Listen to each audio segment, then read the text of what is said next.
جو احباب دور ہیں بیچ میں خلا تو وہ بھی آگے آ جا رہا ہے، پیچھے تھوڑا حصہ بیچ میں نظر خالی آ رہا ہے، وہ آگے بڑھ جا رہا ہے، ورنہ بیچ میں جگہ خالی رہتے پیچھے مجمع تو بہت مجمع ہو گیا ہے اور بیچ میں بہت جگہ رہتی ہے خالی، اور آگے بڑھ جا رہا ہے۔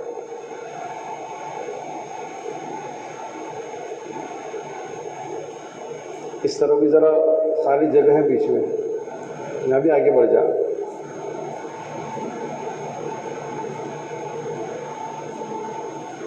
ہر آدمی اپنے آگے کی جگہ کو دیکھ لے، اگر خالی جگہ تو اس کو پر کر لے۔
الحمد لله نحمده ونستعينه ونستغفره ونؤمن به ونتوكل عليه ونعوذ بالله من شرور أنفسنا ومن سيئات أعمالنا من يهده الله فلا مضل له ومن يضلله فلا هادي له ونشهد أن لا إله إلا الله وحده لا شريك له ونشهد أن سيدنا ومولانا محمدا عبده ورسوله صلى الله تعالى عليه وعلى آله وصحبه وبارك وسلم تسليما كثيرا كثيرا. أما بعد فأعوذ بالله من الشيطان الرجيم. بسم الله الرحمن الرحيم. ومن أحسن قولا ممن دعا إلى الله وعمل صالحا وقال إنني من المسلمين.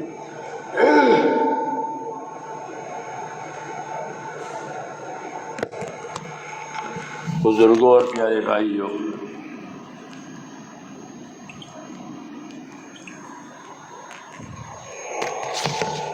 ہم کو اللہ تبارک و تعالیٰ نے اپنی نعمتوں سے نواز رکھا ہے. بہت نعمتیں ہماری طرف متوجہ ہیں. تو ایک تو ہماری طرف اللہ کی نعمتیں متوجہ ہیں. ہر سانس نعمت ہے، جو آوے وہ بھی جاوے وہ بھی. پھر ہر دن نعمت ہے جو زندگی میں ملتا ہے. پھر روزی نعمت ہے، پھر اولاد نعمت ہے، پھر تندرستی نعمت ہے. کتنے نعمتیں ہیں، کون گنے گا اس کو؟ تو ہماری طرف ایک تو نعمتیں متوجہ ہوتی ہے، دوسری چیز ہماری طرف اللہ تعالیٰ کے حکم متوجہ ہوتے ہیں. روایتوں میں پڑھا نہیں کہ نماز کے وقت فرشتہ کہتا ہے کہ اٹھو، اپنے اوپر دوزخ کی آگ جلا رکھی ہے اس کو بجھاؤ، نماز پڑھو.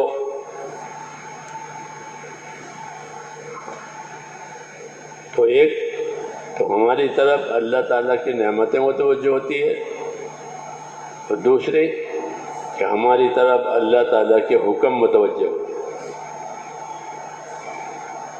تو کیا کرنا ہے؟ کہ نعمتوں میں شکر گزار بننا ہے اور اللہ کے حکموں میں اپنے آپ کو پابند کرنا ہے کہ نعمتوں میں شکر گزار بنو، کیونکہ نعمت کی تاثیر یہ ہے کہ وہ آدمی کو غافل کرتی ہے۔ نعمتوں میں غافل کرنے کی تاثیر ہے۔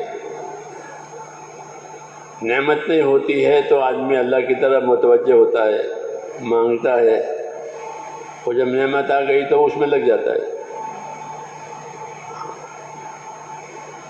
اس کے بڑھانے میں لگ جاتا ہے، اس کے فائدہ اٹھانے میں لگ جاتا ہے۔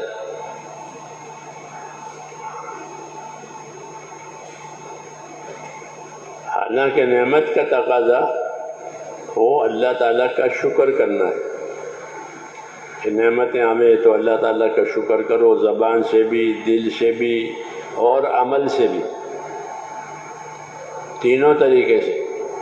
زبان سے اللہ کا شکر کرو کہ جو کلمات شکر کے ہم کو سکھائے ہیں رسول صلی اللہ علیہ وسلم نے، وہ کہو زبان سے۔ حضور صلی اللہ علیہ وسلم نے شکر کے طریقے سکھائے ہیں، زبان سے شکر کرنا، کھانا کھانے کے بعد اور پانی پینے کے بعد اور سو کر اٹھنے کے بعد مختلف کلمات سکھائے ہیں کہ اس طرح سے اللہ تعالیٰ کا شکر ادا کرو۔ وہ کلمات شکر میں زبان سے ادا کرنے کے لیے۔ دوسرا شکر دل سے ادا کرنا ہے کہ دل سے اس بات کو اقرار کرنا، دل سے اس بات کا یقین کرنا کہ میرے پاس جو کچھ ہے وہ مجھ کو میرے اللہ نے دیا ہے، اور وہی دے رہا ہے، وہی دے گا اور کوئی نہیں دے گا، اور جب تک وہ چاہے گا مجھ کو اس کا نفع رہے گا، جب نہیں چاہے گا تو مجھے اس کا کوئی نفع نہیں ہوگا۔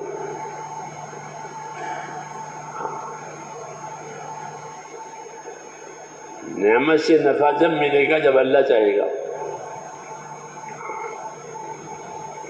اس لیے نعمتوں پر شکر گزار بنو۔ سب سے بڑی شکر گزاری یہ ہے کہ حق ادا کرے۔ حق ادا کرنا یہ سب سے بڑا شکر کرنا ہے۔ اس لیے کہ دنیا کو اللہ تعالیٰ نے حقوق ادا کرنے کی جگہ بتایا ہے کہ یہاں حقوق ادا کیے جائیں گے، اور آخرت میں کہ آخرت میں اب اس کا بدلہ ملے گا۔ تو دنیا کو حقوق ادا کرنے کی جگہ بتایا ہے اور آخرت کو بدلہ پانے کی جگہ بتایا، اس لیے حق بھی ادا ہو جاوے اور بدلہ بھی مل جاوے، یہ ہوئی کامیابی۔ حق ادا نہیں ہوا، بدلہ بھی نہیں ملا، یہ ناکامی ہوئی۔ اس لیے کہ اصل کامیابی جو ہے وہ تو آخرت کی ہے، دنیا میں گزارے کے لیے دی ہے، وہ گزرتی ہے، اس کا کام ہی گزرنا ہے۔ کوئی حاکم بنے، کوئی تاجر بنے، کوئی زمیندار بنے، مالدار بنے، گزرے گی اس کی دنیا، جتنی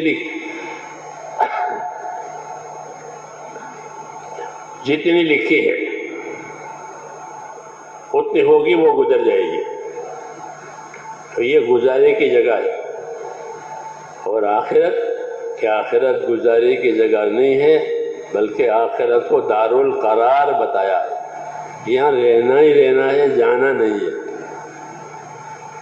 آخرت وَإِنَّ الْآخِرَةَ هِيَ دَارُ الْقَرَارِ، کہ آخرت دار القرار ہے، وہاں رہنا ہی رہنا ہے، وہاں سے کہیں جانا نہیں ہے۔ کافر کو جانے نہیں دیں گے اور مومن وہاں سے جانا نہیں چاہے گا۔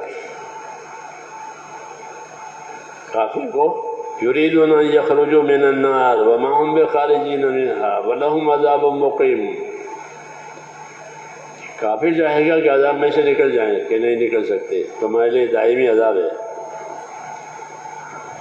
اور مومن کہ مومن اپنی آخرت سے جانا نہیں چاہے گا،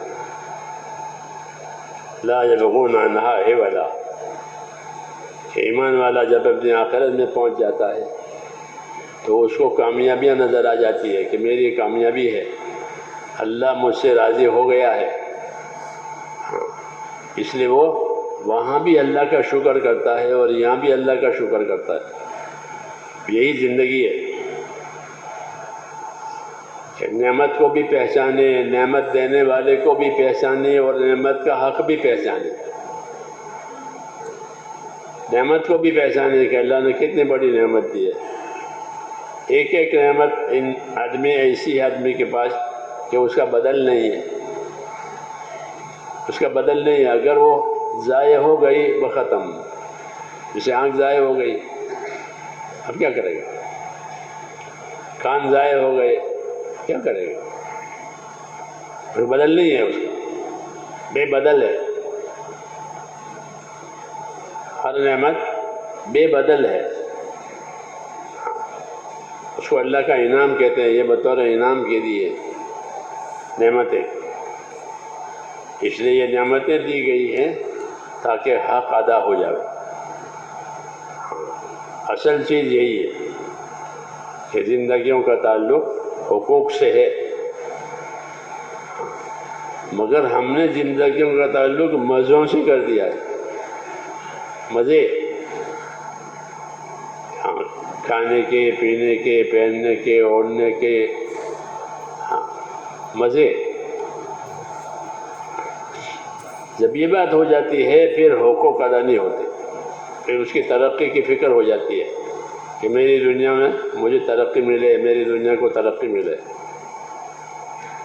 اس لیے دعوت میں آخرت کو یاد دلایا جاتا ہے، دعوت اسی کی ہے کہ تم کو آخرت کے لیے پیدا کیا ہے۔ حدیث شریف میں رسول صلی اللہ علیہ وسلم نے یہی بات فرمائی کہ اللہ نے دنیا کو تمہارے لیے پیدا کیا ہے لیکن تم کو آخرت کے لیے پیدا کیا ہے۔ دنیا کسی جانور کے لیے نہیں، کسی جنات کے لیے نہیں، کسی فرشتے کے لیے نہیں، تو کس کے لیے؟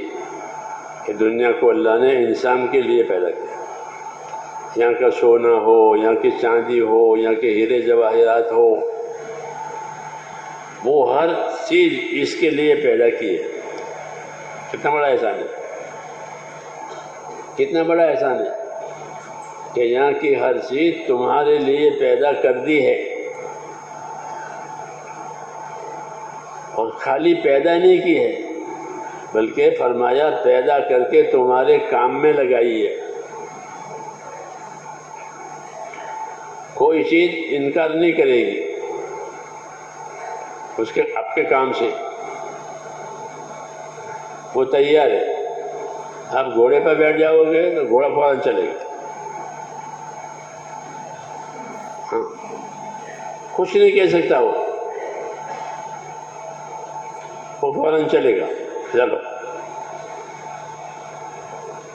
کیونکہ اس کو اس کے لیے پیدا کیا ہے۔ اس کو تسخیر کہتے ہیں، تسخیر یعنی کام میں لگایا ہے، کام میں لگایا ہے۔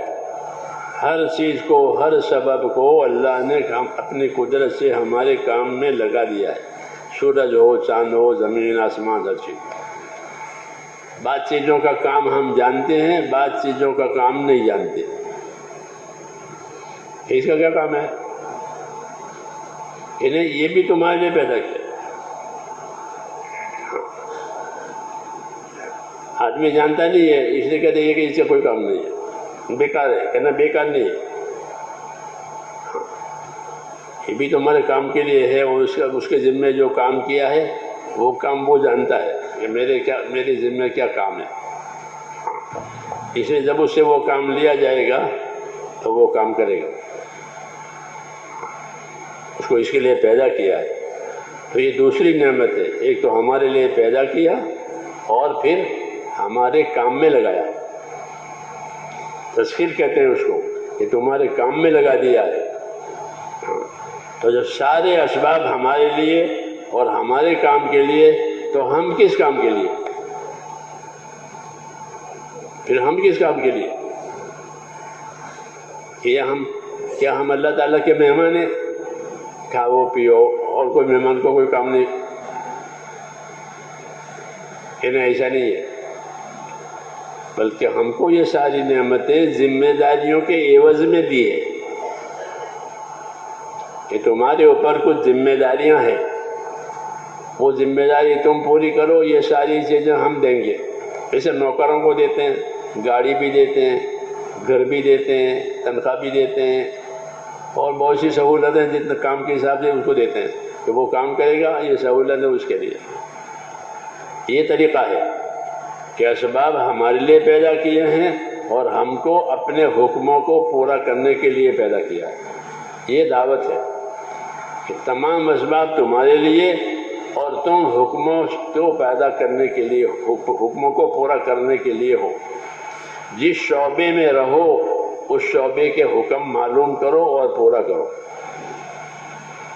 یہ ذمہ داری ہے۔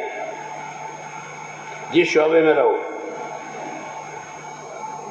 کہ حکومت کا شعبہ ہے کہ ٹھیک ہے حکومت کرو، پھر حکومت میں کیا ذمہ داری ہے وہ پوری کرو، تو حکومت کے راستے سے کامیابی مل جائے گی، اور حکومت میں پوری نہیں کی تو ذمہ داری کہ اللہ حکومت میں ہی ناکام بنائے گا، حکومت دے کر کے ناکام بنائے گا۔ اس لیے اللہ تعالیٰ نے حکومت والوں کے حالت قرآن کریم میں ذکر کیے کہ دیکھو یہ حکومت والے، ان کو حکومتیں دی تھی، ان کو عہدے دیے تھے، ان کو اختیارات دیے تھے، انہوں نے یہ کیا۔ جب انہوں نے یہ کیا تو یہ اپنے حکومت سے کامیاب نہیں ہوئے، بلکہ حکومت کی وجہ سے ناکام ہوئے۔ آج بھی وہی بات ہے، یہ نہیں کہ یہ پہلے زمانے کی باتیں ہیں، ایسا نہیں ہے۔ اللہ کی بات ہر وقت کی ہے، ہر وقت چلے گی، وہ میں کوئی تبدیلی نہیں ہوگی۔ لا تبدیل لکلمات اللہ، کہ اللہ کے کلمات میں، اللہ کی بات میں تبدیلی نہیں ہوتی کہ کبھی کچھ کہ نہیں، ایک ہی بات شروع سے لے کر آخر تک، ایک ہی بات ہے۔ وہ بات یہ ہے کہ حکم سے کامیابی ہوگی، حکم توڑنے سے ناکامی ہوگی۔ یہ سب کے لیے، یہ سب کے لیے۔ باقی جو شعبے بنے ہوئے ہیں، حکومت کا شعبہ، زمینداری کا شعبہ، تجارت کا شعبہ، مزدوری کا شعبہ، یہ سب شعبے بنے، یہ تو روزی کے لیے اور ضرورت کے لیے بنے ہیں۔ کس کے لیے؟ روزی کے لیے، ضرورت کے لیے یہ بنے ہوئے ہیں۔ ہاں، اور مقصود ان تمام شعبوں سے یہ ہے کہ جو جس شعبے میں رہے اس شعبے میں جو اللہ تعالیٰ کے حکم ہیں وہ دیکھے۔ اگر وہ اللہ تعالیٰ کے حکموں کو نہیں دیکھے گا تو اللہ اپنی قدرت سے، جس طرح اس کو اس شعبے میں رکھا ہے، اپنی قدرت سے اسی شعبے میں اسے نامراد بنائے گا۔ اس لیے نامراد ہونے والوں کے قصے ذکر کیے ہیں، نامراد ہونے والوں کے قصے اس لیے ذکر کیے ہیں، یہ نہیں کہ وہ قصے ہو گئے، کہ نہیں، ایسا نہیں ہے، بلکہ یہ قصے نہیں ہے، یہ اللہ کی سنت ہے۔ کیا ہے؟ یہ اللہ کی سنت ہے کہ جو حکم نہیں پورا کرے گا وہ نامراد بنے گا، کسی شعبے میں رہے۔ وہ کیسے نامراد ہوگا؟ کہ اللہ اپنی قدرت سے اس کو نامراد بنائے گا۔ سب سے وہ تمام مخلوق کے اوپر اللہ کی قدرت ہے، اور اللہ اپنی قدرت سے تمام مخلوق پر غالب ہے۔ جب چاہیں گے، جو چاہیں گے اللہ کریں گے۔ ہاں، یہ الگ بات ہے کہ اللہ تعالیٰ اپنا فیصلہ کرنے میں ڈھیل کرتے ہیں، دیر کرتے ہیں،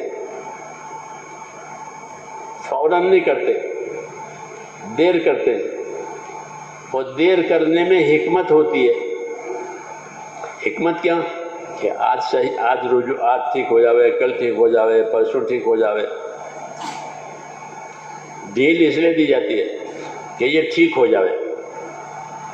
جب ٹھیک نہیں ہوتا تو پھر ترتیب چلتی ہے کہ ان کو ہلکی پریشانیوں میں ڈالتے ہیں. قاعدہ ہے یہ کہ اللہ تعالیٰ اپنی بات پہنچائے گا، اپنی چیز سامنے رکھے گا. اب جو نہیں قبول کرتا ہے، نہیں چلتا ہے، تو ایک مدت تک اس کو مہلت دیں گے کہ آج صحیح ہو جاوے، کل صحیح ہو جاوے. پھر نہیں ہوتا تو کہ اب اس کے لیے سزا کا دروازہ کھلتا ہے.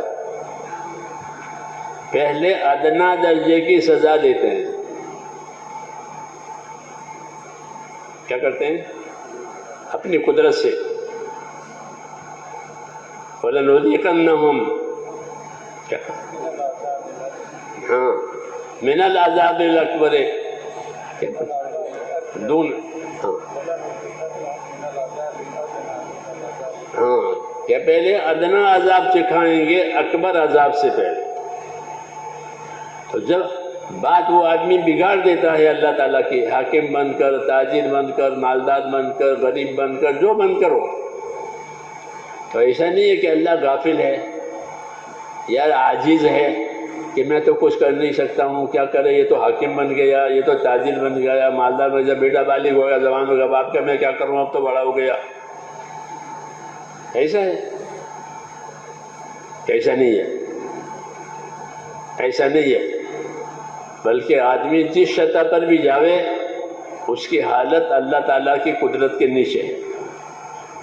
وَهُوَ الْقَاهِرُ فَوْقَ عِبَادِهِ کہ اللہ اپنے بندوں پر ہر وقت غالب اور قادر ہے. اس لیے ہر ایک کو موت دیتے ہیں. کیا دیتے ہیں؟ ہر ایک کو موت دیتے ہیں، اور موت سے کوئی چھوٹتا نہیں ہے. حفاظت بھی کرتے ہیں اور موت بھی دیتے ہیں. نظام ہے اللہ تعالیٰ کا. تو اللہ اپنی قدرت سے ہر ایک کے اوپر غالب ہے. شعبے جو بنائے ہوئے ہیں وہ امتحان کے لیے بنائے ہیں.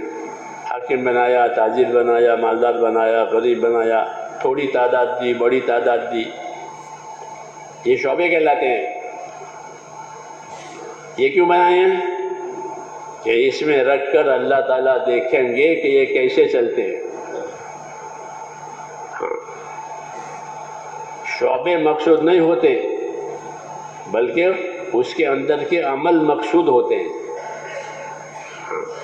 اس لیے اگر حاکم بنے ہیں اور حکومت کا شعبہ سنبھالا ہے تو حکومت کے شعبے کی ذمہ داری پوری کریں گے تو اسی راستے سے کامیاب ہو جائیں گے. اللہ تعالیٰ نے نبیوں کو بھی حاکم بنایا تھا. سلیمان علیہ السلام بادشاہ تھے، داؤد علیہ السلام بادشاہ تھے، یوسف علیہ السلام حاکم تھے. یہ حضرات حاکم ہوئے ہیں، انہوں نے حکومتوں کے شعبے سنبھالے.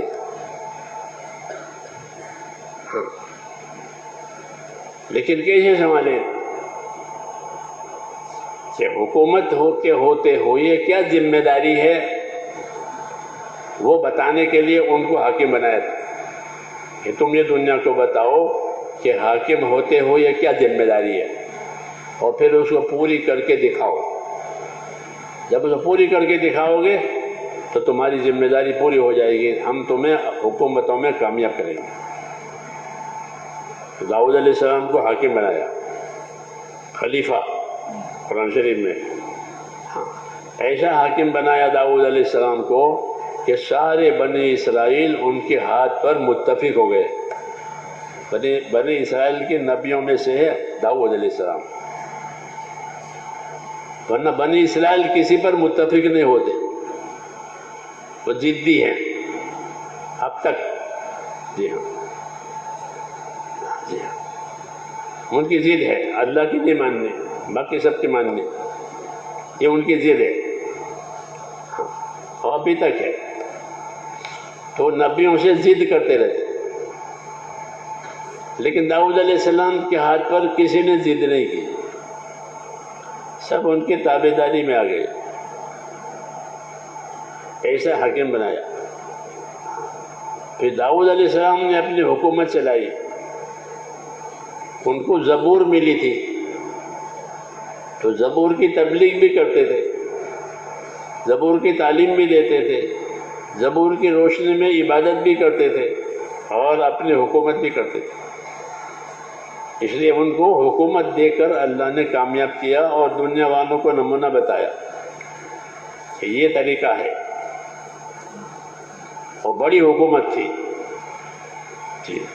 سلیمان علیہ السلام کی حکومت ان سے بھی بڑی تھی، جناتوں پر، پرندوں پر، ہواؤں پر ان کا قبضہ تھا، اللہ نے دیا تھا۔ تو انہوں نے اپنی زندگیاں اس شعبے میں ایسے بنائی، تابع داری والی، تو اللہ نے ان کو کامیاب کیا اپنے شعبوں میں، تاکہ دنیا والوں کو نمونہ ملے کہ حکومت کے شعبے میں اس طرح رہتے ہیں، انصاف کے ساتھ، احسان کے ساتھ، حقوق کی ادائیگی کے ساتھ، ہاں، کہ کسی پر کوئی ظلم نہ ہو، ہر ایک کا حق پہنچ جاوے۔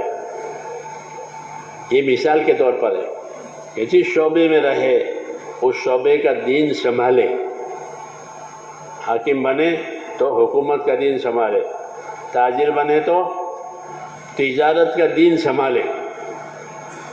تجارت خالی مال کمانے کے لیے نہیں ہوتی، بلکہ جس طرح تجارت مال کمانے کے لیے ہوتی ہے، تجارت کا دین ادا کرنے کے لیے بھی ہوتی ہے، کہ تجارت میں تجارت کا دین ادا کرو، تجارت میں جو تجارت کا دین ہے اس ذمہ داری کو پوری کرو۔ ہاں، پھر تاجر کو کہ تاجر کو اللہ تجارت کے راستے سے کامیاب کر دیں گے۔ یہ سب شعبے ناکام بنانے کے لیے نہیں ہے،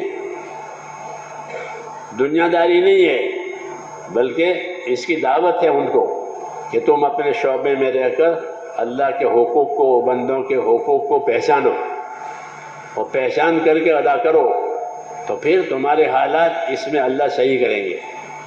اللہ کی ایک ترتیب یہ ہوتی ہے کہ اللہ تعالیٰ حالات جلدی نہیں بگاڑتے، چلنے دیتے ہیں، مہلت دیتے ہیں، آج نہیں تو کل، کل نہیں تو پرسوں زندگی بدلے۔ اس میں آدمی دھوکہ کھاتا ہے کہ کچھ ہوتا نہیں، یہ تو کہتے رہتے ہیں، اپنا کرو۔ یہ کہا نبیوں کو بھی کہتے ہیں یہ کہ پرانی باتیں ان کی ہے، کہانیاں، اساطیر الاولین، پرانی باتیں ہیں، یہ کہتے رہتے ہیں، اپنا کام کرو۔ یہ آج بھی میرے دوستو یہی ہے کہ اپنی غفلت سے انسان یہ کہتا ہے کچھ نہیں ہے، اپنا جو چاہو کرو۔ ایسا نہیں ہے، بلکہ اللہ تعالیٰ مہلت دیتے ہیں، موقع دیتے ہیں اور اپنی بات پہنچاتے ہیں ہر ایک کو بات پہنچاوے کہ صحیح طریقہ کیا ہے، صحیح ذمہ داری کیا ہے۔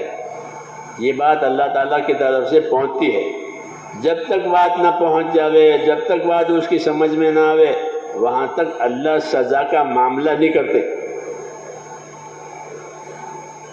میری بات سمجھ آ رہی ہے؟ اپنی بات اللہ پہنچاتے ہیں ہر ایک کو، پھر وہ نہیں مانتا، اب بات بدلے گی۔ اس لیے کہا وَمَا كُنَّا مُعَذِّبِينَ حَتَّى نَبْعَثَ رَسُولًا، جب تک ہم اپنا پیغام رسولوں کے ذریعے سے نہ پہنچاویں وہاں تک ہم سزا نہیں دیتے، پہلے ہماری بات پہنچ جائے، صحیح صورت سامنے آ جائے، پھر دیکھتے ہیں کہ عمل کرتا ہے کہ نہیں کرتا۔ ہاں، اگر عمل کرتا ہے تو اسی شعبے میں اس کو اپنی قدرت سے کامیاب کرتے ہیں، عمل نہیں کرتا ہے بلکہ حکم توڑتا ہے، حکم چھوڑتا ہے، تو اس کو موقع دیں گے سمجھنے کا، عمل کرنے کا۔ پھر جب اس کی نافرمانی ایک حد پر پہنچ جاتی ہے پھر اللہ تعالیٰ ان کے حالات کو توڑتے ہیں۔ ہاں، کوئی بھی ہو کہ اب ان کی نافرمانی ایک حالت پر پہنچ گئی ہے، ان کا فساد ایک حد پر پہنچ گیا ہے۔ جب ان کا فساد، ان کا ظلم، ان کا بگاڑ ایک حد پر پہنچ جاتا ہے، پھر اللہ تعالیٰ ناکامیاں ڈالتے ہیں۔ پہلے ادنا درجے کی ناکامی ڈالیں گے تاکہ سمجھ جائے۔ موسیٰ علیہ السلام کو اللہ تعالیٰ نے حاکموں کے لیے بنایا تھا، اپنی قوم کے لیے بھی اور حکومت والوں کے لیے بھی دعوت کہ ان کو بات جا کے سمجھاؤ، ان کو زندگی کی ذمہ داری سمجھاؤ۔ ہاں، یہ فرعون ہے، یہ حامان ہے، یہ قارون ہے، یہ ملک و مال والے کہلاتے ہیں۔ دنیا کی ترقی کی دو ہی باتیں، ملک ہو اور مال ہو، عہدے ہو مال ہو، عہدے ہو مال ہو۔ یہ دو چیزیں دنیا کی ترقی کی سب سے بڑی چیز ہے کہ مال مل گیا، عہدے مل گئے تو آدمی اس کو آخری ترقی سمجھتا ہے۔ موسیٰ علیہ السلام کے زمانے میں بھی یہ دونوں تھے، مال والا بھی تھا اور عہدے والا بھی تھا۔ مال والا قارون تھا، مال والا قارون تھا۔ قارون کو کیا تبلیغ ہوئی؟ قارون کو کیا تبلیغ ہوئی؟ قارون کو یہ تبلیغ ہوئی کہ تو اپنی دنیا سے آخرت بنا لے۔ یہ نہیں کہا کہ تیرا مال مجھے دے دے، ایسا کہا تھا کہ نبی ایسا نہیں کہہ سکتا کہ تیری چیز مجھے دے دے۔ حاکم تو کہے گا کہ تیرا ہے وہ ہمارا ہے، تاجر بھی دوسروں سے اپنا مال کمانا، یہ نبی نہیں کہے گا۔ نبی زندگی کی ذمہ داری سمجھائے گا۔ تبلیغ اس کو کہتے ہیں۔ تبلیغ کس کو کہتے ہیں؟ چلے میں چلے جانے کو کہ نہیں، تبلیغ کہتے ہیں زندگی کی ذمہ داری سمجھ کر پورا کرنے کو، کہ میری زندگی کی کیا ذمہ داری ہے، میں جس حال میں ہوں اس حال کی کیا ذمہ داری ہے، اس کو سمجھنا، اس کو سمجھانا، یہ تبلیغ۔ تو قارون کے پاس مال تھا، موسیٰ علیہ السلام کا رشتہ دار تھا، رشتہ داری تھی، اس کے پاس مال تھا، تو اس کو مال کی لائن کی تبلیغ کی۔ کیا تبلیغ کی؟ یہ تبلیغ کی کہ وَابْتَغِ فِيمَا آتَاكَ اللَّهُ الدَّارَ الْآخِرَةَ وَلَا تَنْسَ نَصِيبَكَ مِنَ الدُّنْيَا وَأَحْسِنْ كَمَا أَحْسَنَ اللَّهُ إِلَيْكَ وَلَا تَبْغِ الْفَسَادَ فِي الْأَرْضِ۔ یہ تبلیغ ہے اس کی۔ آج بھی تمام مالداروں کو یہی تبلیغ ہے،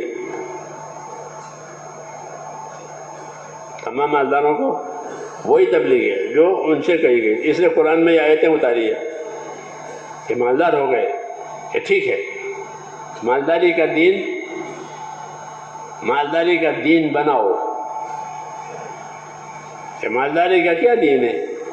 کہ مالداری کا دین یہ ہے کہ اپنی دنیا سے آخرت بناؤ۔ کیا بناؤ؟ اپنی دنیا سے آخرت بنا لو، اپنی دنیا سے آخرت کما لو۔ وَابْتَغِ فِيمَا آتَاكَ اللَّهُ الدَّارَ الْآخِرَةَ، یہ اسے کہا گیا تھا کہ جو دنیا تجھ کو اللہ نے دی ہے اس سے اپنی آخرت بنا لے۔ آج بھی یہی بات کہی جائے گی، یہ بات بدلتی نہیں ہے، یہ بات بدلتی نہیں ہے، ایک ہی بات۔ ایک بات اور بھی ہے کہ وہ غلط اعمال جو پہلے زمانے میں تھے، یہ غلط اعمال بھی ہر زمانے میں چلتے رہیں گے۔ وہ اعمال بھی نہیں بدلتے، ہر زمانے میں وہی ہوتے ہیں۔ جیسے حاکموں کا ظلم، تو وہ ہر زمانے میں ہے۔ فرعون کا ظلم بہت زیادہ تھا، بہت زیادہ۔ یہ پرانی بات ہے کہ ان کے اعمال ہر زمانے میں رہیں گے، غلط اعمال، کہ وہ لوگ ظلم کا راستہ لیں گے، انصاف کا راستہ، حقوق ادا کرنے کا راستہ یہ نہیں لیں گے۔ تو اللہ ان کی تبلیغ کے لیے رسول بھیجتا تھا۔ موسیٰ علیہ السلام نے جا کر اس کو بتا کہ تیرا پروردگار اللہ ہے، تو اللہ کی بات قبول کر اور اللہ کے مخلوق پر ظلم نہ کر، میں تجھے صحیح راستہ بتانے کے لیے آیا ہوں، میری بات مان۔ یہ دعوت دی اس کو، اس نے اس دعوت کو رد کیا اور قبول نہیں کیا، اور لوگوں کو یہ سمجھایا کہ یہ جادوگر ہے۔ یہ کیا ہے؟ یہ جادوگر ہے، یہ جادو سے ہم پر قبضہ کرنا چاہتا ہے، ہماری حکومت لینا چاہتا ہے۔ جو چیز ہمارے پاس ہے اس پر قبضہ کرنا چاہتا ہے۔ ہمیشہ یہ لوگ اسی طرح ڈرتے رہتے ہیں کہ ہماری چیز یہ لے لیں گے۔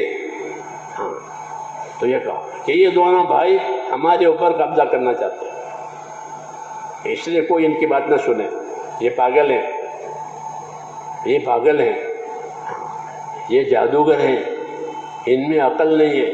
یہ کہا باطل کا ایک طریقہ یہ ہوتا ہے کہ وہ حق والوں کی اہمیت گھٹاتے ہیں تاکہ لوگ ان کی بات نہ مانیں۔ ہاں، ان کی اہمیت گھٹاؤ، ان کو بدنام کرو، یہ طریقہ ہے ہر زمانے میں کہ حق والوں کو بدنام کرو تاکہ لوگ ان سے کٹے رہے۔ ہاں، کیونکہ لوگ تو تحقیق کرتے نہیں ہیں، تو یہ کرتے ہیں کہ موسیٰ جادوگر ہے، یہ جادوگر ہے، اس کے ہاتھ پر معجزے ظاہر ہوتے تھے، یہ جادوگر ہے اور یہ ہماری حکومت پر قبضہ کرنا چاہتا ہے، یہ اور اس کا بھائی۔ ہاں، اس لیے تم لوگ اس سے ہوشیار رہو۔ حالانکہ کوئی نبی جو دنیا میں آیا ہے اس نے کبھی دنیا والوں سے ان کی دنیا پر نگاہ ہی نہیں ڈالی کہ مجھے تیری دنیا چاہیے، کہ ہم کو تمہاری دنیا نہیں چاہیے، تمہاری دنیا اپنے پاس رکھو۔ مولانا یوسف صاحب یہی کہتے تھے کہ ہم حکومت نہیں چاہتے کہ ہم کو حکومت ملے، مگر ہم یہ چاہتے ہیں حکومت والے ہم سے پوچھ کر حکومت کرے تو ہم ان کو صحیح راستہ بتائیں گے، کہ ہم حاکم بننا نہیں چاہتے، لیکن کیا یہ ہم سے پوچھے کہ صحیح راستہ کیا ہے تو ہم تو اس کو صحیح راستہ بتائیں گے۔ جیسے ڈاکٹر علاج بتاتا ہے کہ آپ کا علاج یہ ہے، آپ کی بیماری کا علاج یہ ہے تاکہ آپ تندرست رہو، ایسے ہی نبی ان کی خامیاں، ان کی خرابیاں ان کی شعبے میں سے دور کرنا چاہتے کہ تمہارے شعبے میں کوئی خرابی نہ آئے۔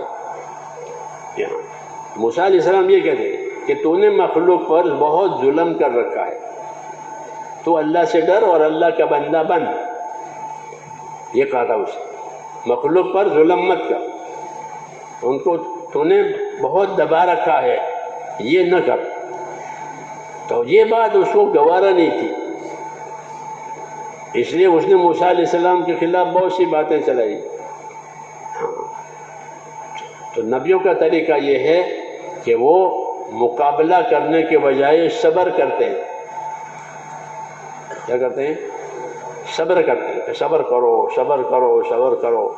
اپنی قوم سے بھی کہتے ہیں موسیٰ علیہ السلام کہ تم صبر کرو اور اپنے دین پر قائم رہو، اللہ تعالیٰ حالات بدلنے والے ہیں۔ موسیٰ علیہ السلام کے قوم نے موسیٰ علیہ السلام سے یہ کہا کہ آپ دعوت لے کر آئے تب بھی ہم تو پریشانی میں ہیں، اور آپ نہیں تھے تب بھی پریشانی میں ہم تو تھے۔ اوذینا من قبل ان تأتینا ومن بعد ما جئتنا، کہ آپ کی دعوت تبلیغ نہیں تھی تب بھی ہم تو ظلم میں تھے، آپ کی دعوت تبلیغ ہوئی تو بھی ہم ظلم میں۔ تو فرمایا تم صبر کرو، اللہ حالات بدلنے والے ہیں۔ صبر کرنے کا کیا مطلب ہے؟ صبر کرنے کا مطلب یہ ہوتا ہے کہ جو کام تمہارے ذمے ہے اس پر خاموشی کے ساتھ قائم رہو، پابند رہو۔ جب تمہاری پابندی وہاں تک پہنچ جائے گی جتنی اللہ چاہتے ہیں،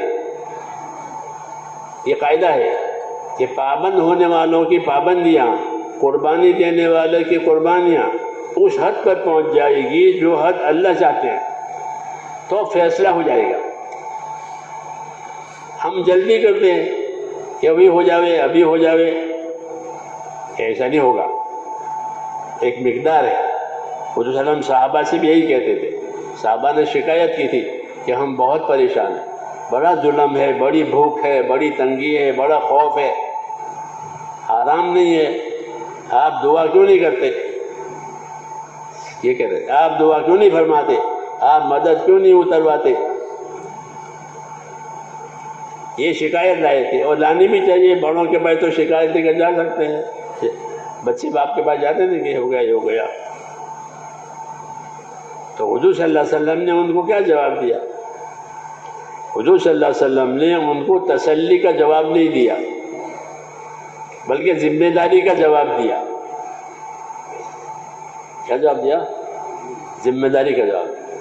ایک تو تسلی ہے کہ دیکھو بھائی اچھا ہو جائے گا، سر پر ہاتھ پھیر دیا،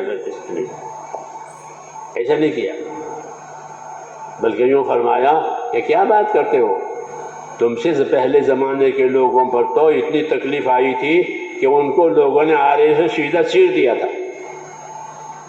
2 ٹکڑے ہو گئے، اور لوہے کی کنگھیوں سے ان کو چھیل دیا گیا۔ تمہارے ساتھ ایسا ہوا ہے کہ نہ؟ ایسا تو نہیں ہوا۔ پھر تمہارا معاملہ تو ہلکا ہے کہ تم کو بھوک ہے، خوف ہے۔ یہ بات تربیت کی بات کہلاتی ہے۔ کس کی؟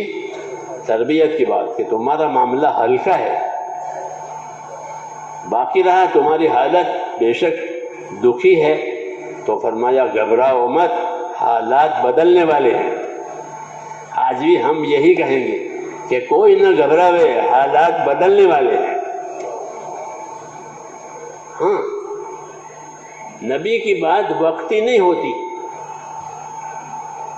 وقتی نہیں ہوتی، ٹائم پر ایک بات کہتے نا، اصولی ہوتی ہے۔ کیا ہوتی ہے؟ اصولی بات۔ اصولی بات بدلتی ہے؟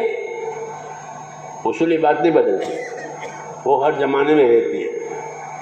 جیسے کہ بھائی پانی سے زندگی ہے، پانی نہیں ہے تو آدمی مر جائے گا، حیوان بھی مر جائے گا، جانور بھی سوکھ جائیں گے، وہ درخت بھی سوکھ جائیں گے۔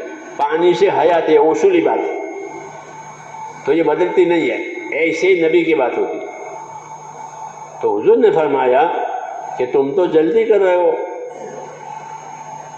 شکایت لائے تھے، تو شکایت کے جواب میں تربیت کا جواب دیا کہ تم سے پہلے زمانے کے لوگوں کو تو اتنی ایذاؤں ہوئی کہ ان کو چیرا ہے آرے سے، اور لوہے کی کنگھیوں سے ان کو چھیلا ہے۔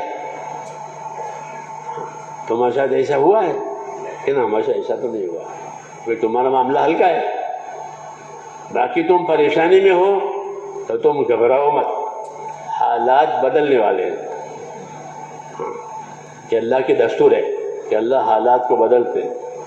تلک الایام نداولها بین الناس، یہ اصول ہے اللہ کا، کہ یہ حالات ہیں جو ہم لوگوں کے درمیان میں بدلتے ہیں۔ کسی کو اوپر لے گئے، پھر اس کو نیچے لائے، تو بچے وہ جھولے ہوتے ہیں نا، جھولے وہ یوں ہو جاتے ہیں، بچے کھیلتے ہیں تو وہ بچے اوپر چلے گئے، اور نیچے والے دیکھو ہم اوپر آ گئے، پھر نیچے والے اوپر چلے جاتے تو وہ کہتے دیکھو ہم اوپر آ گئے۔ یہ مثال ہے، تداول ایام اس کو کہتے ہیں۔ کیا کہتے ہیں؟ تلک الایام نداولها بین الناس، کہ یہ حالات ہیں جو ہم لوگوں کے درمیان میں بدلتے رہتے ہیں۔ یہ قانون ہے کہ اوپر لے گئے اللہ، پھر تو اب نیچے بھی لائیں گے۔ تو حالات کا بدلنا اور حالات کا ہونا یہ اصل نہیں ہے، یہ تو امتحان کے لیے اللہ تعالیٰ حالات لاتے ہیں کہ لوگ اس حال میں رہ کر کیا عمل کرتے ہیں۔ اگر ان کے عمل صحیح ہوتے ہیں تو ان کا نتیجہ اللہ صحیح لاتا ہے، اگر ان کے عمل غلط ہوتے ہیں تو پھر ان کا نتیجہ ایسا آتا ہے جو ان کو بھگتنا پڑتا ہے۔ یہ کیوں؟ کہ انہوں نے زندگی اپنی اس شعبے میں ایسی بنائی، نبی نے جو راستہ بتایا تھا وہ نہیں کیا، تو ایک مدت تک چلنے دیتے ہیں، یہاں تک کہ وہ یہ سمجھتا ہے کہ کچھ نہیں ہوگا، جو ہم چاہیں گے وہ ہوگا۔ یہاں تو یہ اپنے مال میں، اپنے عہدوں میں، اپنی چیزوں میں بگڑتے ہیں، اور جب ان کا بگاڑ حد پر پہنچ جاتا ہے تو پھر اللہ تعالیٰ ان پر اپنی قدرت کا ہاتھ ڈالتے ہیں۔ یہ ہوتا ہے۔ اس طرح قربانی والے بھی کہ جو بگڑتے نہیں ہیں بلکہ اپنے آپ کو بناتے ہیں، ایمان کے راستے سے، اعمال کے راستے سے، اخلاق کے راستے سے، قربانی کے راستے سے اپنے آپ کو بناتے ہیں، اور اس میں وہ اپنے آپ کو چلاتے ہیں اور مال جان لگاتے ہیں۔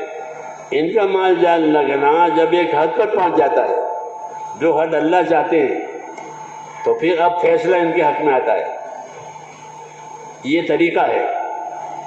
حضور صلی اللہ علیہ وسلم نے صحابہ کو یہ طریقہ بتایا کہ تم تو جلدی کرتے ہو، حالات بدلنے والے ہیں،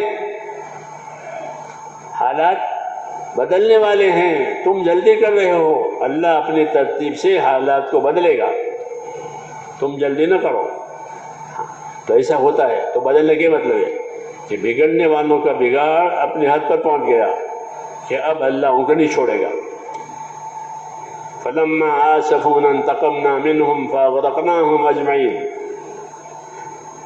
فرعون کے بارے میں کہا اور اسی قوم کے بارے میں کہا کہ انہوں نے جب ہم کو ناراض کیا، ہم کو غصہ دلایا، تو ہم نے ان سے بدلہ لیا اور ان سب کو ہلاک کر دیا۔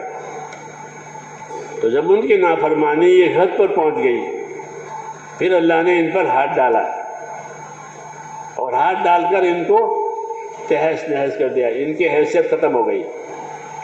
ایسے ہی دینداروں کی بات بھی ہے کہ دیندار اپنی محنت میں، اپنی قربانی میں، اپنے اخلاص میں، اپنی عبادت میں ایک حد پر پہنچ جائیں گے، جو حد اللہ تعالیٰ چاہتے ہیں، تو پھر ان کے حالات پر اللہ تعالیٰ رحم کی نظر ڈال کر ان کو کامیاب کرے گا۔ صحابہ کرام کے ساتھ یہ ہوا کہ مکے کی زندگی بہت کڑوی، پھر مکے جانے سے مدینے جانے کے بعد 5 سال بھی بہت کڑوے گزرے، 13 اور 5 18 برس، 18 برس، 5 سال مدینے کے اور 13 سال، یہ بہت کٹھن گزرے ہیں، یہ 18 برس۔ مگر اس کٹھن حالات میں یہ حضرات جو ہیں اطاعت پر قائم رہے۔ یہ کام تھا۔ اصل بات یہ ہے کہ حالات میں اپنے مقصد پر قائم رہے۔ مقصد پر قائم رہنے سے ان کی قربانیاں اجتماعی بنے گی۔ کیا بنے گی؟ اجتماعی قربانیاں، کہ سب کے سب ایک مقصد کے ساتھ ہیں، سب کے سب ایک طریقے کے ساتھ ہیں، تو ان کی قربانیاں اجتماعی بنے گی۔ تو اس سال میں صحابہ کرام کی قربانیاں اجتماعی بنی۔ مہاجرین نے ہجرت کی۔ کیسے ہجرت کی؟ کہ ایسی ہجرت کی کہ فقیر ہو گئے۔ کیا ہو گئے؟ فقراء مہاجرین، حالانکہ فقیر نہیں تھے، فقیر نہیں تھے، بہت اچھی حالت تھی، کھاتے پیتے تھے، لیکن دین کے تقاضوں پر رہنے کی وجہ سے، قربانی کی وجہ سے نقصان ہوتا تھا زندگی میں، مال کا، دوسری چیزوں کا، یہاں تک کہ اب کچھ نہیں رہا، جو تھا وہ بھی انہوں نے لے لیا اور خالی ہاتھ ہو گئے، اور خالی ہاتھ ہو کر کے ہجرت کی، فقیری کی حالت میں ہجرت کی ہے۔ تو ہجرت کا یہ اونچا درجہ ہے۔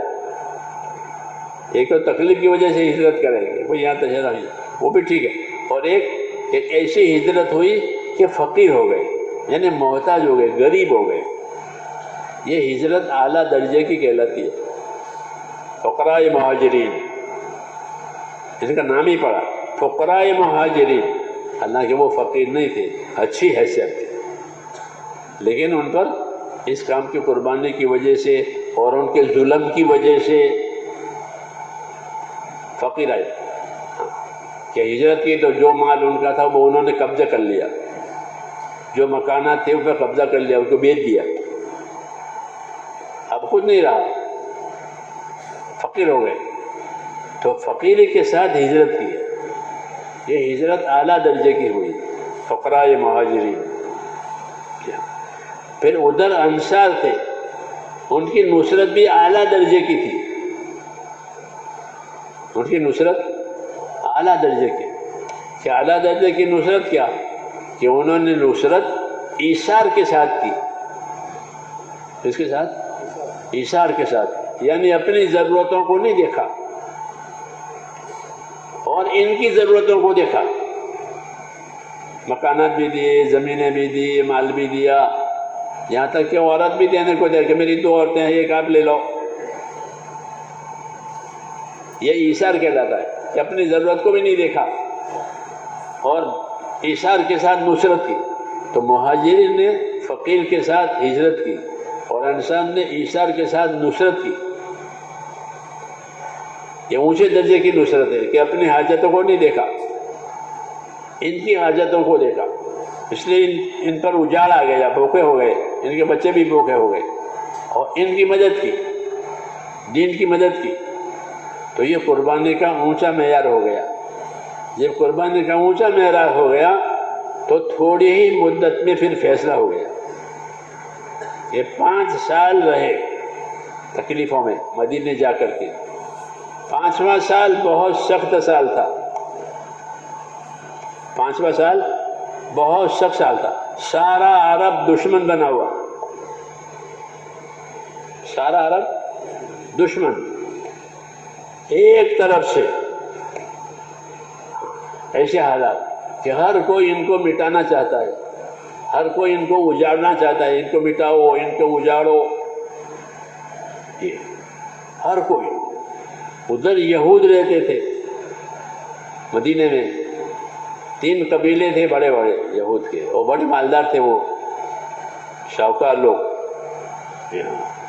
پیسے دیتے تھے لوگوں کو سود پر، اس لیے لوگ ان کے دباؤ میں نیچے رہتے تھے۔ ان کا یہ کام تھا کہ وہ رسول صلی اللہ علیہ وسلم کے خلاف فضا بگاڑتے تھے۔ ان کو آپ صلی اللہ علیہ وسلم سے حسد تھا۔ کیا تھا؟ حسد، ہاں، اندر سے۔ اور انہوں نے طے کیا تھا کہ اس کا کام چلنے نہیں دیں گے۔ یہ ہوتا ہے کہ باطل اپنی پوری طاقت لگاتا ہے۔ جب حضور صلی اللہ علیہ وسلم نے ہجرت کی ہے اور مغرب کے وقت میں قباء میں پہنچے ہیں، تو جو بڑے بڑے یہود تھے وہ آئے اور انہوں نے دیکھا، آپس میں کہنے لگے کہ یہی ہے وہ، کہ ہاں یہی وہ۔ جانتے تھے کہ یہ نبی ہیں، لیکن ان کی چلنے نہیں دینی ہے۔ یہ ہے بات ہر زمانے میں کہ یہ جانتے ہیں کہ نبی ہے، سچا ہے، لیکن ان کی بات چلنے نہیں دینی ہے، اپنے حسد کی وجہ سے، اپنی دشمنی کی وجہ سے۔ کہ اچھی جماعت ہے، ان کی جماعت بھی بہت سارے ہیں، کیونکہ ایمان والے ہیں، اخلاص والے ہیں، اخلاق والے ہیں، یہ وہ جانتے تھے، وہ ان کے ساتھی بھی ایسے، لیکن ان کی بات چلنے نہیں دینی ہے۔ یہ ہر زمانے میں ہوتا ہے کہ بات بھی ٹھیک ہے، کام بھی ٹھیک ہے، لیکن ان کو چلنے نہیں دینا ہے۔ یہ ہر زمانے میں ہوتا ہے۔ حضور صلی اللہ علیہ وسلم کے ساتھ وہ ہوا جو پہلے ہوا تھا، ہمارے ساتھ وہ ہوا جو حضور صلی اللہ علیہ وسلم کے ساتھ ہوا۔ یہ طریقہ ہے۔ جو غلط اعمال پہلے سے چلے آ رہے ہیں وہ چلتے رہیں گے، وہ مٹتے نہیں ہیں۔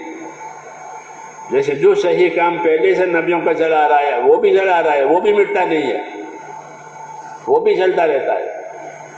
اس طرح دنیا ایک اکھاڑا ہے، کیا ہے؟ صحیح والوں کا اور غلط والوں کا۔ کہ وہ غلط والے غلط چلائیں گے تو صحیح والے اپنی صحیح چلائیں، صبر کے ساتھ، نرمی کے ساتھ، اخلاق کے ساتھ یہ چلاؤ، چھوڑے نہیں اپنی بات، چھوڑے نہیں اپنا کام۔ تو پھر ان کی قربانیاں بڑھتے بڑھتے بڑھتے ایک مقدار پر پہنچتی ہے جو اللہ چاہتے ہیں. جب اس مقدار پر پہنچ جائے گی تو حالات کو اللہ اپنے قدرت سے بدل دے گا. یہ طریقہ ہے. یہی بات حضور صلی اللہ علیہ وسلم اپنے ساتھیوں کو سمجھانا چاہتے تھے کہ تم جلدی کر رہے ہو، حالات بدلنے والے ہیں. آج بھی یہی بات کہی جائے گی کہ تم جلدی نہ کرو، اپنا کام پورا کر کے اللہ تعالیٰ کو بتاؤ اخلاص کے ساتھ، دعاؤں کے ساتھ. پھر آج بھی وہی اللہ ہے جو اس وقت تھا. جس طرح اس وقت اپنے قدرت سے کیا تھا، آج بھی وہ اپنے قدرت سے کرنے والا ہے. وہ تو یہ سمجھانا چاہتے ہیں کہ تم تو جلدی کر رہے ہو، حالات بدلنے والے ہیں. آج بھی یہی بات کہی جائے گی کہ تم جلدی نہ کرو، حالات کیسے بدلیں گے کہ ہم نہیں جانتے. ہم نہیں جانتے، ہمارے پاس کوئی علم نہیں ہے. اللہ اپنی قدرت سے کرے گا. تو حضور صلی اللہ علیہ وسلم نے اپنے صحابہ کرام کو اپنی ذمہ داریوں پر قائم رہنے کی تلقین کی کہ جو ذمہ داری تمہارے اوپر ڈالی گئی ہے دین کے لحاظ سے، عبادت کی، اطاعت کی، نصرت کی اور محنت کی، اس پر تم قائم رہو. جب اس پر تمہاری محنت ایک حد کو پہنچ جائے گی تو پھر اللہ تعالیٰ کا فیصلہ آئے گا. کیا فیصلہ آئے گا کہ ہم نہیں جانتے، لیکن آئے گا. ہر نبی اس طرح کہتا تھا کہ اگر بگڑو گے تو بگاڑ کے لحاظ کا فیصلہ آئے گا، سزا کا فیصلہ آئے گا. اور بنو گے تو انعام کا فیصلہ آئے گا کہ تم بن گئے اپنی قربانیوں میں، اپنے اخلاص میں، اپنی عبادت میں، اپنے کام میں، تو تمہارے لیے کہ مدد کا فیصلہ آئے گا. مدد کے فیصلے میں یہ ہوتا ہے کہ جو مخالف تھے اللہ تعالیٰ ان کو ہی لے آئیں گے ہدایت دے کر کے. جیسے حضور صلی اللہ علیہ وسلم کے ساتھ ہوا کہ جو لوگ حضور صلی اللہ علیہ وسلم مخالف تھے، آپ کی قربانیوں کی وجہ سے جو مخالف تھے وہی ساتھ دینے کے لیے تیار ہو گئے. خالد ابن ولید رضی اللہ عنہ وہ بہت طاقتور آدمی تھے اور بہت مخالف تھے. آپ ان کی زندگی پڑھو، بہت وہ اس کا موقع تلاش کرتے تھے کہ کوئی موقع ملے تو آپ کو ختم کریں.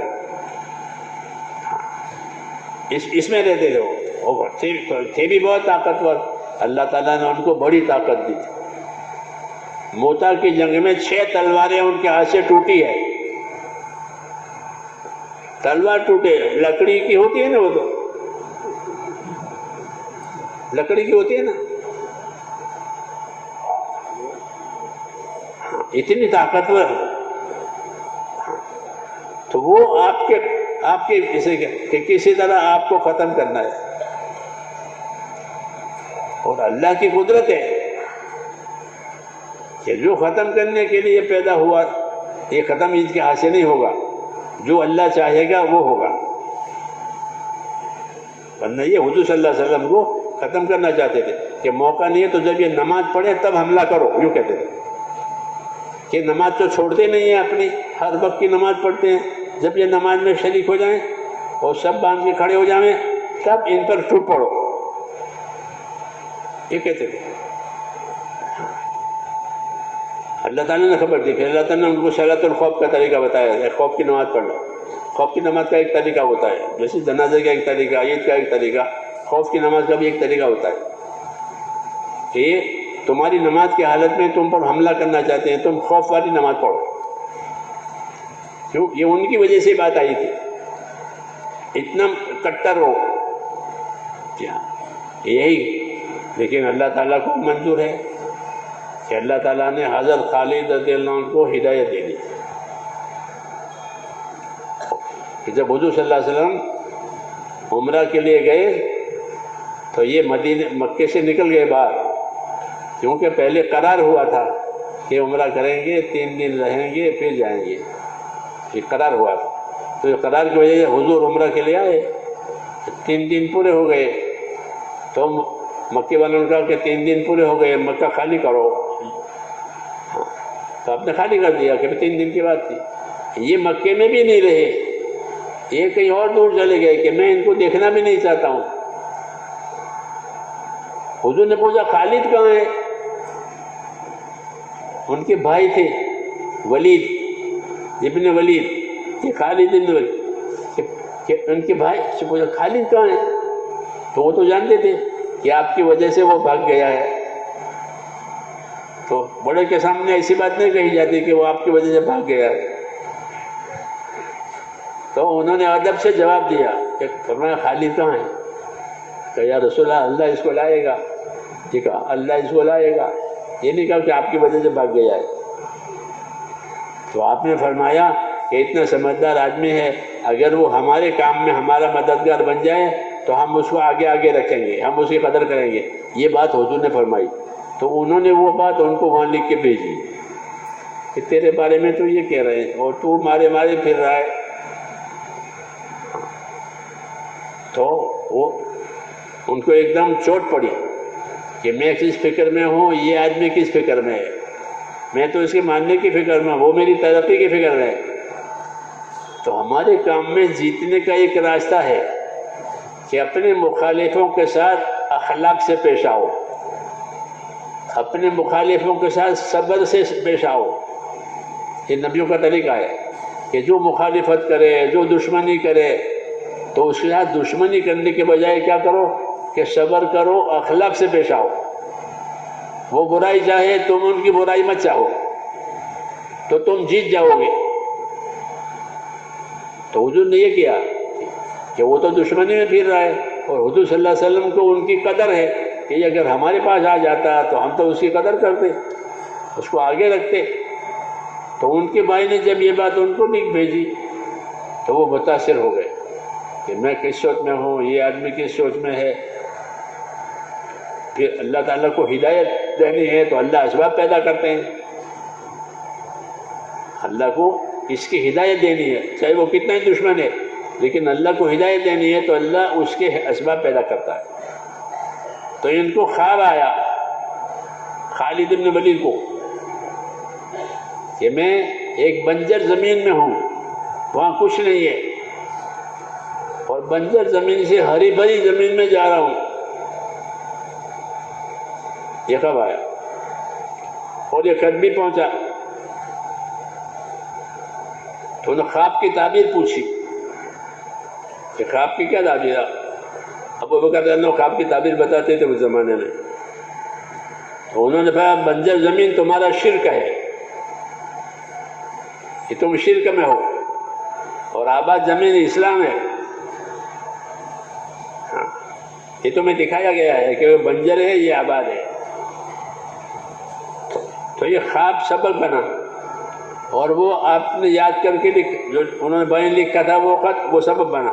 انہوں نے جھٹ سے فیصلہ کیا کہ بس اب اپنی یہ بات چھوڑ دینی ہے اور جو بات رسول کی ہے وہ لینی ہے۔ اللہ تعالیٰ کرتے ہیں کہ اللہ تعالیٰ کی مدد اس طرح بھی آتی ہے۔ اللہ تعالیٰ کی مدد اس طرح نہیں ہوتی کہ بھئی جو مخالف ہو جائے اس کو ہلاک کر دے، بلکہ جو مخالف ہے اس کو ہدایت دے۔ تو وہ جو محنت مخالفت میں کرتا تھا وہ محنت اب مدد میں کرے گا۔ اور بعض لوگ ضدی ہوتے ہیں، ان کو ہدایت نہیں ہوتی، ان کو ہدایت نہیں ہوتی، اللہ ان کو ہلاک کرتا ہے اپنی قدرت سے، اور راستے کے روڑے ہٹا دیتا ہے، یہ روڑے بنے ہوئے ہیں۔ یہ سنت ہے اللہ تعالیٰ کہ جو ضدی ہوا حق کے مقابلے میں، اللہ اس کو روڑا بنا کر ہٹا دے گا دیر سویر، کہ یہ حق بات میں رکاوٹ ڈالتا ہے، جانتا ہے کہ بات تو صحیح ہے لیکن چلنے نہیں دینی ہے۔ ہر زمانے میں ایسا ہوتا ہے کہ بات صحیح ہے، اچھی ہے، اچھا کام ہے، لیکن چلنے نہیں دینا ہے۔ تو ایسے لوگوں کو اللہ تعالیٰ نامراد بناتے ہیں دو طریقے سے، یا تو ان کو ہدایت دے کر اس میں داخل کرے، یا پھر ان کو ہلاک کرے۔ ابو جہل، ابو لہب ہلاک ہوئے کہ ضدی تھے بہت، آپ کی بات کو کسی طرح ماحول میں چلنے نہیں دیتے۔ جب آپ بازاروں میں لوگوں کو ملاقاتیں کرتے تھے تو یہ پیچھے پیچھے جاتے تھے اور لوگوں سے کہتے تھے اس کی بات مت سنو، یہ پاگل ہے، یہ جادوگر ہے، جہاں آپ جائیں وہاں جائیں، ایسے ضدی تھے۔ تو اللہ تعالیٰ نے ان دونوں کو ہلاک کیا۔ ابو لہب پر بیماری ڈالی، بہت سخت بیماری ڈالی، ایسی بیماری کہ ان کے بیٹے بھی پاس نہیں جاتے تھے، وہ سڑ گیا۔ ابو جہل مارا گیا، تو ان دونوں کو ہلاک کیا۔ یہ اللہ کی سنت ہے کہ جو حق کے مقابلے میں ضد کرے گا تو اگر اس میں ضد نہیں ہوگی تو اس کو ہدایت ہو جائے گی، اور اگر ضد ہے تو اللہ اسے نامراد بنائے گا۔ یہ سنت ہے اللہ کی۔ یہ سنت اس لیے دکھائی ہے تاکہ دین کے کام کرنے والے گھبرائیں نہیں، دین کے کام کرنے والے نہ گھبرائیں، اپنے کام پر قائم رہیں۔ یہ طریقہ ہے کہ اپنے کام پر قائم رہو، جتنی رکاوٹیں نظر آتی ہے اللہ تعالیٰ دھیرے دھیرے اس کو ختم کرے گا۔ صحابہ پر رکاوٹیں تھیں، غریبی تھی، تنگی تھی، یہ بھی ایک رکاوٹ تھی، اور مشرکین کہتے تھے کہ یہ اللہ والے بھوکے مرتے ہیں، یہ کہتے تھے کہ اللہ والے کہ یہ بھوکے مر رہے ہیں، ان کی دین نے ان کو دھوکے میں ڈال رکھا ہے، غر دینہم، ان کو دین نے دھوکے میں ڈال رکھا ہے، بھوکے مرتے ہیں، پریشان ہوتے ہیں، مار کھاتے ہیں، اور دین دین دین لے کے پھر یہ کہتے تھے۔ یہ ہر زمانے میں ہوگا، ایسا کہنے والے بھی ہوں گے، لیکن کہ ان سے متاثر نہ ہوں۔ بات ہماری صحیح ہے، اللہ نے ہم کو دی ہے، اس لیے اس پر یقین کرنا بھی ضروری ہے کہ ہماری بات صحیح ہے، ہمارا کام صحیح ہے، ہمارا دین صحیح ہے، یہ غلط نہیں ہے، یہ غلط نہیں ہے۔ ان کو غلط فہمی ہوئی ہے یا ان کو ضد ہے، اس لیے ہم اپنا کام کریں گے۔ طریقہ یہی ہے کہ اپنا کام کرو اور صحیح کرو۔ کیا کرو؟ صحیح کرو اور پورا کرنے کی کوشش کرو کہ تمہارا کام پورا ہو جائے جتنا اللہ چاہتے ہیں۔ جب یہ پورا ہو جائے گا تو یہ پورا ہو جائے گا تو اللہ تعالیٰ کا فیصلہ آئے گا۔ کیا فیصلہ آئے گا وہ نہیں جانتے۔ ہر نبی کا کام پورا ہوا تو فیصلہ آیا ہے۔ آپ قرآن شریف پڑھتے ہو نہیں؟ فلما جاء امرنا، آیا فیصلہ، نوح علیہ السلام کا کام پورا ہو گیا تو فیصلہ آیا۔ کیا فیصلہ آیا؟ کہ پانی ابلا، عذاب کا پانی۔ یہ کب آیا؟ کہ جب کام پورا ہو گیا۔ جب کام پورا ہو گیا تو فیصلہ آئے گا۔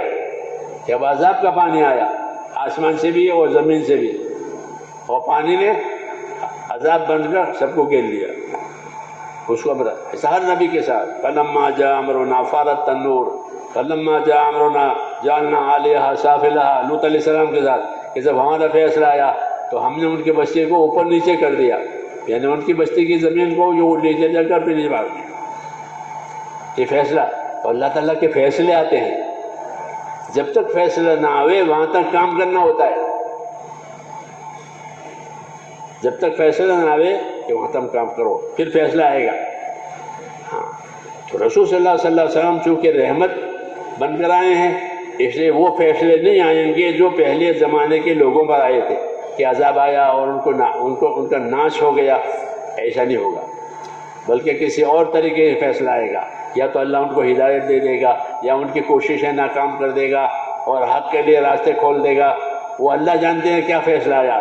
ہر نبی کی الگ الگ طریقے سے مدد ہوئی ہے۔ نوح علیہ السلام کی مدد پانی سے ہوئی کہ ان کی قوم کو پانی کے عذاب میں ہلاک کیا۔ ہود علیہ السلام کا فیصلہ ہوا سے آیا کہ ان کے لیے اللہ نے ہوا بھیجی۔ جو لوگ نافرمان تھے اللہ نے تیز ہوا سے ان کو ہلاک کر دیا اور پچھاڑ دیا، تو وہاں ہوا آئی۔ اس طرح بعض لوگوں کے لیے زلزلے آئے کہ ان کے لیے زلزلہ بھیجا اور زلزلہ بھیج کر ان کو ہلاک کیا۔ بعض لوگوں کے لیے بجلیاں گرائی، صاعقہ، بجلیاں گری اور بجلی گرا کر ان کو ہلاک کیا۔ بعض لوگوں کے لیے فرشتہ کی چیخ آئی کہ فرشتہ نے ایک چیخ لگائی اور چیخ سے ان کے کلیجے پھٹ گئے، وہ ہلاک ہو گئے۔ تو عذاب کے اور نامراد بنانے کے مختلف طریقے۔ اس کو کہا فلما جاء امرنا، فلما جاء امرنا، اب آیا ہمارا فیصلہ، اب آیا ہمارا فیصلہ۔ تو اللہ تعالیٰ کے فیصلے آتے ہیں، اور فیصلے کے بعد دودھ کا دودھ اور پانی کا پانی الگ ہو جاتا ہے۔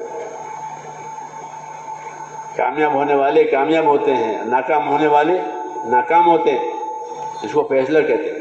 یہ اللہ تعالیٰ کا طریقہ ہے۔ یہ طریقے اس لیے بتائے ہیں تاکہ کام کرنے والے اپنے کام کو پورا کریں، ادھورا نہ چھوڑیں، نا امید نہ بنے۔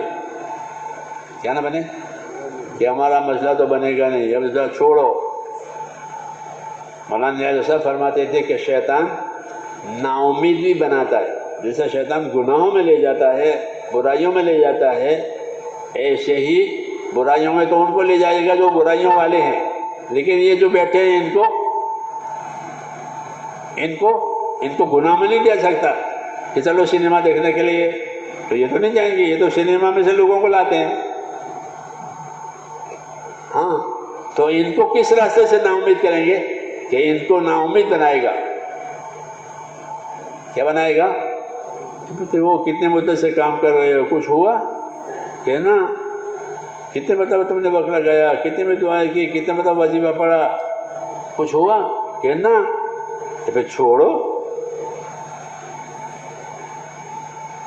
یہ چھوڑو، کب تک اس کے پیچھے پڑو گے؟ ہاں، یہ بھی ایک داؤ ہے، ایک داؤ ہے کام سے ہٹانے کا، کہ کام کرنے والوں کو حالات کی وجہ سے نا امید بنایا کہ تمہارے حالات تو بن رہے ہیں، کتنے سال سے چل رہے ہو، تکلیف ہے، تنگی ہے، قرض ہے، بیماری ہے۔ اس لیے میرے دوستو، اللہ کے ساتھ اچھا گمان رکھ کر کے کام کیا جاتا ہے۔ حدیث میں ہے کہ اللہ کے ساتھ کیا کرو؟ اچھا گمان رکھو۔ جابر بن عبداللہ فرماتے تھے کہ حضور صلی اللہ علیہ وسلم نے اپنی وفات سے 3 دن پہلے مجھ سے فرمایا، جابر تمہاری موت اس حالت میں آنی چاہیے کہ تمہارا گمان خدا کے ساتھ اچھا ہو، کہ اللہ مدد کرنے والا ہے، اللہ رحم کرنے والا ہے، اللہ کسی کے عمل کو ضائع نہیں کرتا ہے۔ یہ تو اللہ نے اپنی شان بتائی ہے کہ ہم کسی کوشش کرنے والے کی کوشش کو برباد نہیں ہونے دیتے، کسی نیک عمل کو ہم برباد نہیں کرتے کہ اس کا بدلہ اس کو نہ ملے، بلکہ ہم تو نیکی کا بدلہ بڑا چڑھا کر دیتے ہیں۔ وَإِن تَكُ حَسَنَةً يُضَاعِفْهَا وَيُؤْتِ مِن لَّدُنْهُ أَجْرًا عَظِيمًا، کہ اگر نیکی ہوگی تو ہم اس نیکی کو بڑھاتے ہیں اور بڑھا چڑھا کر بدلہ دیتے ہیں۔ جیسے ایک گوٹلی ہوئی تو اسے پورا درخت بناتے ہیں اور پورا درخت پر ہر سال پھل دیتا ہے ایک ہی گوٹلی سے، ایسے ہی آدمی کے عمل کو اللہ تعالیٰ بڑا چڑھا کر دیتے ہیں۔ اس لیے کوئی نا امید نہ بنے۔ ہاں اللہ تعالیٰ کبھی دیر سے دیتے ہیں، کبھی جلدی دیتے ہیں، کبھی کسی کو ہدایت دیر سے ہوتی ہے، کبھی کسی کو ہدایت جلدی ہوتی ہے۔ اس طرح کبھی حالات دیر سے بنتے ہیں، کبھی حالات جلدی بنتے ہیں، دونوں باتیں ہوتی ہیں۔ اس لیے کہتے ہیں اللہ سے اچھا گمان رکھو، ایک بات۔ دوسری بات، اپنی ذمہ داری پوری کرو۔ یہ حکم ہے کہ اللہ کی مدد اتنی ملے گی جتنی ذمہ داری پوری کی جائے گی۔ حدیث شریف کہ المعونۃ علی قدر المعونہ، کہ اللہ کی مدد اتنی ملے گی جتنی ذمہ داری پوری کی جائے گی۔ جب ذمہ داری پوری کی جائے گی تو اللہ کی مدد آئے گی۔ تیسری بات کہ اللہ تعالیٰ سے اپنا معاملہ صحیح رکھو، اللہ سے معاملہ نہ بگاڑو۔ اللہ سے معاملہ بگڑتا ہے اس کی نافرمانی سے، اس کے حکم کو توڑنے سے یا چھوڑنے سے، کہ یہ نہ کرو۔ اللہ سے معاملہ صحیح رکھو۔ جب اللہ سے معاملہ صحیح رکھو گے تو اللہ تمہارے معاملے کو صحیح کرے گا۔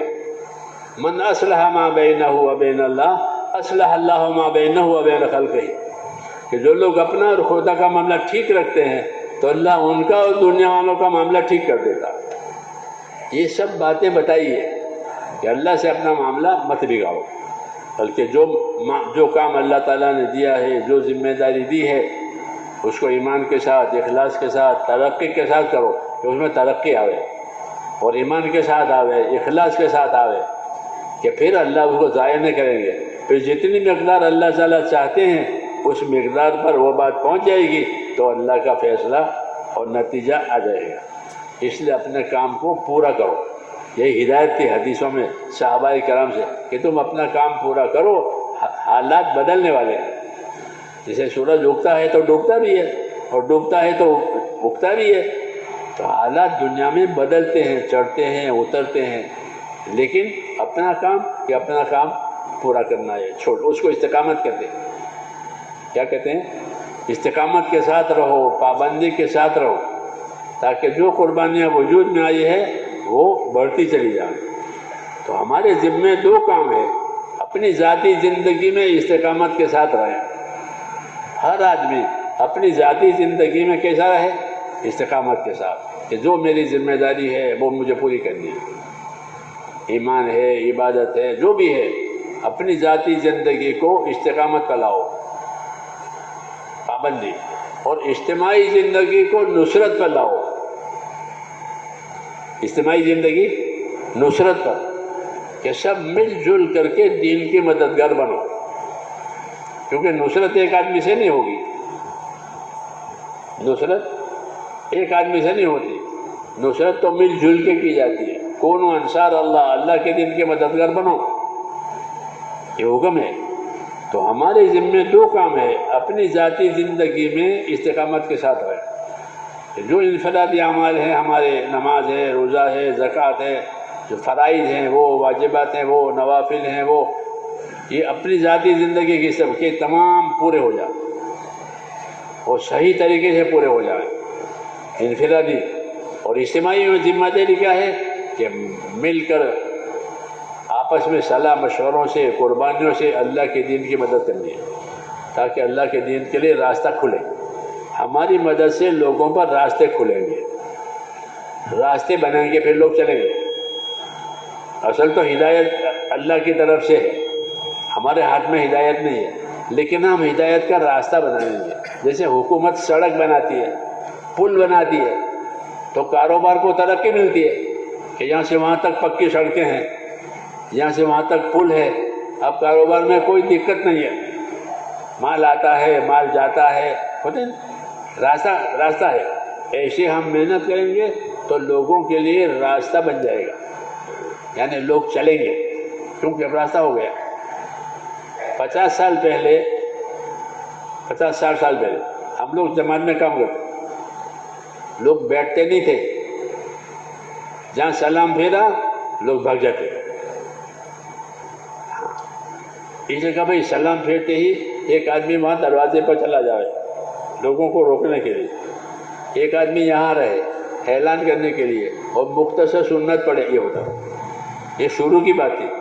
اب آپ لوگوں نے وہ مختصر سنت ابھی تک مختصر ہی بنا رکھی ہے. ہاں، آپ پوری نماز نہیں پڑھتے تبلیغ والے. عشاء کی کتنی رکعتیں ہیں؟ عشاء کی کتنی رکعتیں ہیں؟ 17 پڑھتے ہو؟ نہیں پڑھتے ہو؟ نہیں پڑھتے. اب آؤ وہ رکعتیں گئی، حالانکہ اب آؤ کرنے کی ضرورت نہیں ہے، یہ بیٹھے ہیں سب، یہ کم بھاگ جائیں گے. تو 50 سال والی ڈگر ابھی چل رہی ہے. اب تو میرے ذمہ یہ آتا ہے کہ لوگوں کی اچھی طرح نماز پڑھو، پھر بیان ہوگا. کیوں؟ اب کیا بات ہے؟ اب لوگوں کی سمجھ میں کام آیا ہے، اب تھوڑے بھاگ جائیں گے. وہ تو اس زمانے میں بھاگ جاتے تھے، تو پھر آؤ. جی ہاں، یہ چیز قابل اصلاح ہے. اس لیے عبادتوں میں کمی ہو گئی ہے کہ وطر سنت پڑھ لو، چلو آؤ.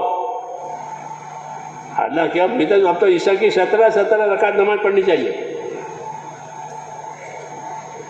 جب کام بڑھ جاوے اور دعوت قبول ہو تو قربانی بڑھنی چاہیے. حضور صلی اللہ علیہ وسلم فتح مکے کے بعد بہت زیادہ عبادت کرتے تھے. کہ کیا فتح ہو گیا، ساری رکاوٹیں ختم ہو گئی، اب تو عبادت کرنے کا وقت ہے.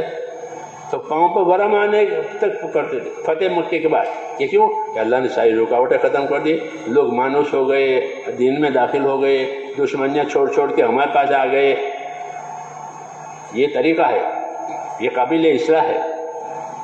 ہاں، میں نے دلی میں بھی کہا تھا کہ اب تو یہ کہو کہ اچھی طرح نماز پڑھو، پھر بیان ہوگا. یہ نہیں کہ آؤ تو وہ 2 سنت وطر پڑھ کے آ جاتے ہیں، تو ان کی عبادت ہی پوری نہیں ہوتی. ہاں، حالانکہ دعوت عبادت کے ساتھ ہے. وَمَنْ أَحْسَنُ قَوْلًا مِّمَّنْ دَعَا إِلَى اللَّهِ وَعَمِلَ صَالِحًا کہ اللہ کی طرف دعوت بھی دے، خود بھی اچھے اعمال کرے. یہ طریقہ ہے. اب وہ بات نہیں ہے کہ اب تو اللہ نے استقبال پیدا کر دیا، لوگوں میں اللہ تعالیٰ نے رجوع پیدا کر دیا کہ الحمدللہ لوگ بات سنتے ہیں، بات مانتے ہیں، ذمہ داریاں لیتے ہیں، آگے بڑھتے ہیں. کسی بھی ملکوں کی جماعت بناؤ تو وہ ملکوں کی جماعت بنا دیتے ہیں، کہ لاکھوں کی جماعت بناؤ تو وہ لاکھوں کی ذمہ داری لیتے ہیں. کیوں؟ کہ لوگوں میں شعور آ گیا، سمجھ آ گئی کام کی، تو اب ان کو آگے بڑھانے کی بات کہ آگے بڑھو اور استقامت کے ساتھ رہو، اور جو ذمہ داریاں دی جائے اسے اوڑھو، اور یہ نہیں ہے تو عبادت بھی زیادہ کرو. صحابہ عبادت بھی بہت کرتے تھے. یہ نہیں کہ خالی اللہ کے راستے میں جایا کرتے. ہمارے یہاں تو ایک ہی تصور ہے کہ وہ اللہ کے راستے میں جایا کرتے تھے. یعنی وہ اللہ کے راستے میں جاتے تھے اور عبادتیں بھی بہت کرتے تھے، کیونکہ عبادت تو اصل مقصد ہے. عبادت کے لیے تو پیدا کیا ہے. کس کے لیے پیدا کیا ہے؟ جان مال سے عبادت کرو، عبادت کے لیے تو پیدا ہوئے ہیں. تو دعوت کے ذریعے سے عبادت والی زندگی بننی چاہیے، اخلاق والی زندگی بننی چاہیے، قربانی والی زندگی بننی چاہیے. یہ معیار ہے، یہ معیار ہے کہ ہماری عبادتیں بڑی تراہم رکعن سجدہ. اللہ کے صحابہ کے بارے میں کیا آپ ان کو دیکھو گے کہ رکوع کرنے والے ہیں، سجدہ کرنے والے ہیں؟ کیا مطلب ہے؟ کہ عبادت میں مشغول رہتے ہیں. کیونکہ رکوع سجدہ صرف نماز میں ہے، کسی عبادت میں رکوع سجدہ نہیں ہے. کسی عبادت میں رکوع سجدہ ہے نہیں ہے، نہ حج میں، نہ روزے میں، نہ صدقے میں، کہیں رکوع سجدہ نہیں. رکوع سجدہ نمازوں میں ہے کہ ان کو آپ رکوع میں پاؤ گے، سجدوں میں پاؤ گے، یعنی عبادتوں میں پاؤ گے. کیوں؟ کہ ان کو جب دین ملا تو انہوں نے ہر سال میں اپنے آپ کو آگے بڑھایا کہ عبادتوں میں آگے بڑھا. ہمارا تو یہ نہیں کہ کٹوتی کر دی کہ بھئی 2 سنت 3 وتر پڑھ لو، چلو آ جاؤ.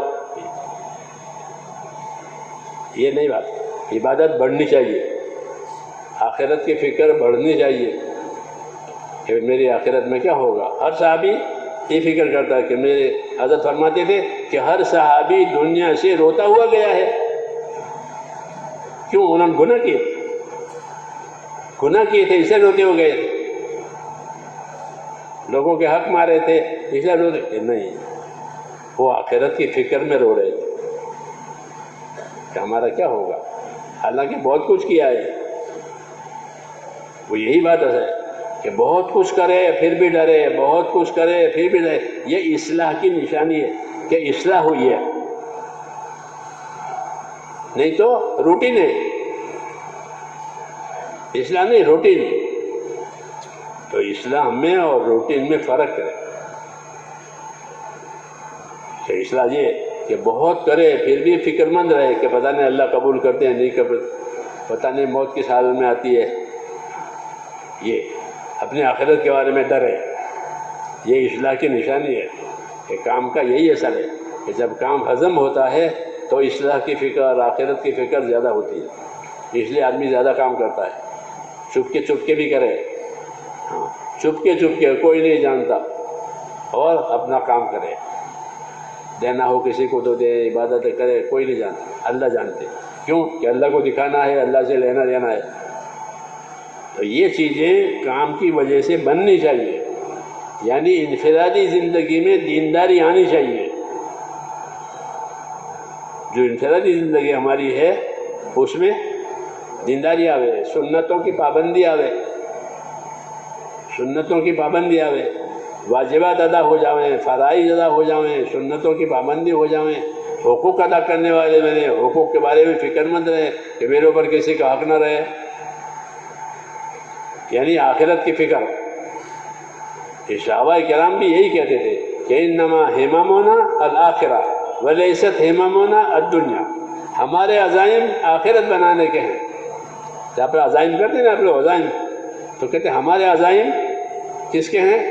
کہ ہمارے عزائم آخرت بنانے کے ہیں. ہمارے عزائم دنیا بنانے کے نہیں ہیں. دنیا تو مقدر کے مل کے رہے گی، اور جو مقدر میں نہیں ہے وہ نہیں ملے گی. جو تدبیر کرنے کا حکم ہے وہ تدبیر کریں گے، مقدر کی مل جائے گی. لیکن آخرت بنانے کا حکم ہے کہ آخرت بناؤ، تو اس لیے کہتے ہیں ہمارے عزائم آخرت کے ہیں۔ تو کام کا یہ اثر پڑنا چاہیے کہ جتنا ہم کام میں آگے بڑھیں ہماری آخرت کی فکر بڑھتی چلی جائے، در بڑھ جاوے۔ کیا بڑھ جاوے؟ در بڑھائے، در آنا چاہیے۔ در کا اثر یہ ہے کہ در کی وجہ سے آدمی ترقی کرتا ہے۔ ترقی کس سے کرتا ہے؟ یا تو لالچ میں ترقی کرے یا ڈر میں ترقی کرے۔ کسی چیز کی لالچ ہو گئی تو اس میں ترقی کرتا ہے، یا پھر ڈر پیدا ہو گیا تو اپنے آپ کو بچانے کی فکر کرے گا۔ تو دین میں یہ ہے کہ اللہ کا ڈر اور آخرت کا ڈر پیدا ہونا چاہیے، تو پھر اللہ کی طرح آخرت میں ترقی کرے گا ڈر کی وجہ سے۔ اگر ڈر نہیں ہے تو یہ ٹھنڈا ہے۔ یہ کیسا ہے؟ ٹھنڈا ہے، یعنی بے فکر ہے۔ حدیثوں میں ہے کہ من خاف ادلج ومن ادلج بلغ المنزل، کہ جو ڈرا وہ تو جلدی چلا، اور جو جلدی چلا وہ اپنے منزل کو پہنچ گیا۔ قاعدہ ہے، آدمی کو ڈر ہو تو جلدی جاتا ہے، پھر بس نکل جائے گی، دکان بند ہو جائے گی، ڈاکٹر چلا جائے گی، جلدی چلو جلدی چلو۔ ڈر ترقی کا ذریعہ ہے۔ تو اللہ کا ڈر پیدا ہو جائے، آخرت کا ڈر پیدا ہو جائے تو یہ پھر اللہ اور آخر کی طرف ترقی کرے گا۔ نہیں تو ایک عادت پڑی ہوئی وہ کرتے ہیں کہ نہیں، عادت نہیں، عادت کو عبادت بنانی ہے۔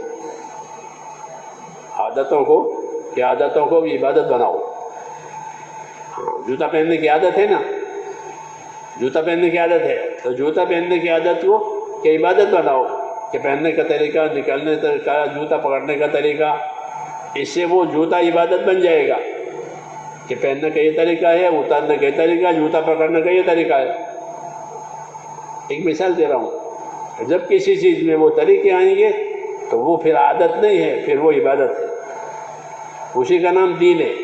جو تبلیغ میں علم و ذکر ہے اس کا یہ مطلب ہے کہ علم و ذکر کے ساتھ چلو، اللہ کے راستے میں علم و ذکر کے ساتھ پھرو، خالی وقت نہیں پورا کرنا ہے، علم و ذکر کے ساتھ پھرنا ہے۔ علم و ذکر کیا مطلب ہے؟ کہ دیکھیں کہ اس وقت میں کیا حکم ہے، اس وقت میں کیا حکم ہے، اور حکم پورا کرنے کا کیا طریقہ ہے۔ تو جو حکم ہے وہ علم ہے، وہ طریقہ ہے وہ ذکر ہے۔ یہ مطلب ہے علم و ذکر کا کہ اس وقت میں کیا حکم ہے، کہ اس میں یہ حکم ہے، اور اس کے پورا کرنے کا یہ طریقہ ہے، وہ ہوا ذکر۔ تو یہ ہر حال میں کہ میں تجارت میں ہوں، تجارت میں کیا حکم ہے، اور تجارت میں حکم کرنے کا کیا طریقہ، وہ پورا کرنے کا کیا طریقہ ہے، تو یہ اس کا ذکر ہو گیا۔ تو ہر لائن میں علم و ذکر ہے، تجارت ہو، عبادت ہو، ہر لائن میں یہ اس کا علم ہے، یہ اس کا طریقہ ہے۔ کہ پوشاک کا کیا طریقہ ہے، پوشاک کا کیا حکم ہے، پوشاک کیسا ہونا چاہیے، کہ پوشاک کے بارے میں یہ حکم ہے کہ تمہارا پوشاک کیسا ہونا چاہیے، کہ تمہارا پوشاک کیسا ہونا چاہیے جو تمہاری بدن کے عیب کو چھپاوے اور تمہاری زندگی میں رونق لاوے۔ کیا لاوے؟ رونق۔ مثال دی میں نے کہ مثال کہ اللہ تعالیٰ نے لباس اتارا ہے، کہ لباس کیوں اتارا ہے؟ تاکہ تمہارے بدن کا عیب چھپے۔ بعض چیزیں بدن میں ایسی ہیں جو کھلنی نہیں چاہیے، اس کو چھپنا چاہیے۔ دوسرا کہ لباس کی وجہ سے رونق آوے، یہ لباس کی وجہ سے یا بنی آدم انزلنا الیکم لباسا یواری سواتکم وریشا، کہ بنی آدم ہمیں تمہارے لیے لباس پیدا کیا ہے، کیوں؟ تاکہ وہ تمہارے بدن کے عیبوں کو چھپاوے۔ تو یہ لباس کی غرض یہ ہے کہ بدن کا عیب چھپے، پتہ نہ چلے۔ ایسا لباس پہنو، جب لباس ایک دم ٹائٹ ہوگا تو بدن کا عیب نہیں چھپے گا، وہ ظاہر ہو جائے گا۔ اس کو چھپانے کے لیے لباس ڈھیلا ڈھیلا رہتا ہے کہ وہ چھپ جائے اور بدن میں رونق آوے۔ کسی محفل میں جائے، مجلس میں جائے، اگرچہ لباس تو اتنا ہی فرض ہے کہ ناپ سے لے کر گھٹنوں تک، فرض تو اتنا ہی ہے، لیکن اس میں کوئی رونق نہیں ہے۔ رونق ہے؟ کیسے پہن کر کہیں جا سکتے ہیں؟ فرض تو اتنا ہی ہے، یہاں سے نہیں، لباس میں رونق ہے، یہ لباس رونق کیا ہے؟ مولانا منظور نعمانی صاحب نے لکھا کہ ہر زمانے کے لوگ اپنے زمانے کے نیک لوگوں کا لباس پہنے. تو ہر ملک میں نیک لوگ ہوتے ہیں، ان کا اپنا لباس ہوتا ہے. تو لباس کا کوئی خاص کوئی کٹنگ شریعت کی طرف سے نہیں ہے. تو پھر کیا کہ ہر زمانے میں جہاں کے نیک لوگ جو لباس پہنتے ہوں وہ لباس پہنے، تاکہ بدن میں رونق رہے. کیا رہے؟ اور بدن کا عیب چھپے. یہ میں نے مثال کے طور پر کہا کہ بھائی ہر چیز کی ایک غایت ہوتی ہے، کہ لباس کی یہ غایت ہے، کھانا کھانے کی یہ غرض ہے، یہ غرض ہے، تاکہ حکم بھی پورا ہو جاوے اور ضرورت بھی پوری ہو جاوے. حکم بھی پورا ہو جاوے اور ضرورت بھی ہو جاوے، تاکہ دین برباد نہ ہو اور ضرورت بھی پوری ہو جاوے. اس کے لیے ہمیں اللہ تعالیٰ کے حکم دیے ہیں اور طریقے دیے ہیں. محنت اسی لیے کرتے ہیں کہ وہ زندگی میں، ہماری زندگی میں اللہ کے حکم بھی آئیں اور طریقے بھی آئیں. یہ حکم ہے اور یہ طریقہ ہے، یہ حکم ہے، یہ طریقہ ہے. اس کو علم و ذکر کہتے ہیں تبلیغ میں. وہ علم و ذکر اسی لیے ہے کہ ہر حال کا حکم دیکھو، اس کا طریقہ دیکھو، تاکہ ہر حال میں حکم والے بنو. کھانے میں، سونے میں، کمانے میں، شادی میں حکم والے بنو. علم و ذکر کے ذریعے سے یہ کمی پوری ہوگی. اگر علم و ذکر نہیں ہے تو وہ کمی رہے گی. اس لائن کو سیکھنا ضروری ہے، اس لائن کا علم ہونا ضروری ہے، پھر اس لائن پر عمل ہونا ضروری ہے. تو وہ عمل پورا ہو جائے گا، وہ ذمہ داری پوری ہو جائے گی. علم و ذکر کے ساتھ تبلیغ ہے. علم و ذکر کے ساتھ تبلیغ، علم و ذکر کے ساتھ. خالی نہیں پھیرا. خالی چکی پھیرے تو کیا ملے گا؟ تو خالی پھرنا ہوا، اندر علم و ذکر نہیں آیا تو پورا فائدہ نہیں ہوگا. علم و ذکر کے ساتھ. اس لیے تیسرا نمبر کیا رکھا ہے؟ علم و ذکر. کلمہ، نماز. تو نماز کے لیے نماز کا علم. زکوٰۃ واجب ہوئی تو زکوٰۃ کا علم. روزہ آوے تو روزہ کا علم. بیماری آوے تو کہ بیماری میں کیسا رہنا چاہیے اس کا علم. اس لیے علم کو تیسری جگہ پر رکھا کہ جو حال آوے اس کا علم اپنے اندر لو. میں غریب تھا، مالدار ہو گیا تو مالداری کا علم لو کہ مالداری میں کیا ہونا چاہیے. سمجھ میں آئی بات؟ تو اپنے کام کو سمجھنے کی بہت ضرورت ہے. فضائل کی کتابیں لکھی ہے شیخ نے، فضائل صدقات لکھی ہے. فضائل صدقات کا پہلا حصہ جو ہے وہ مالداروں کے لیے لکھا ہے، اور آخری جو حصہ ہے وہ غریبوں کے لیے لکھا ہے.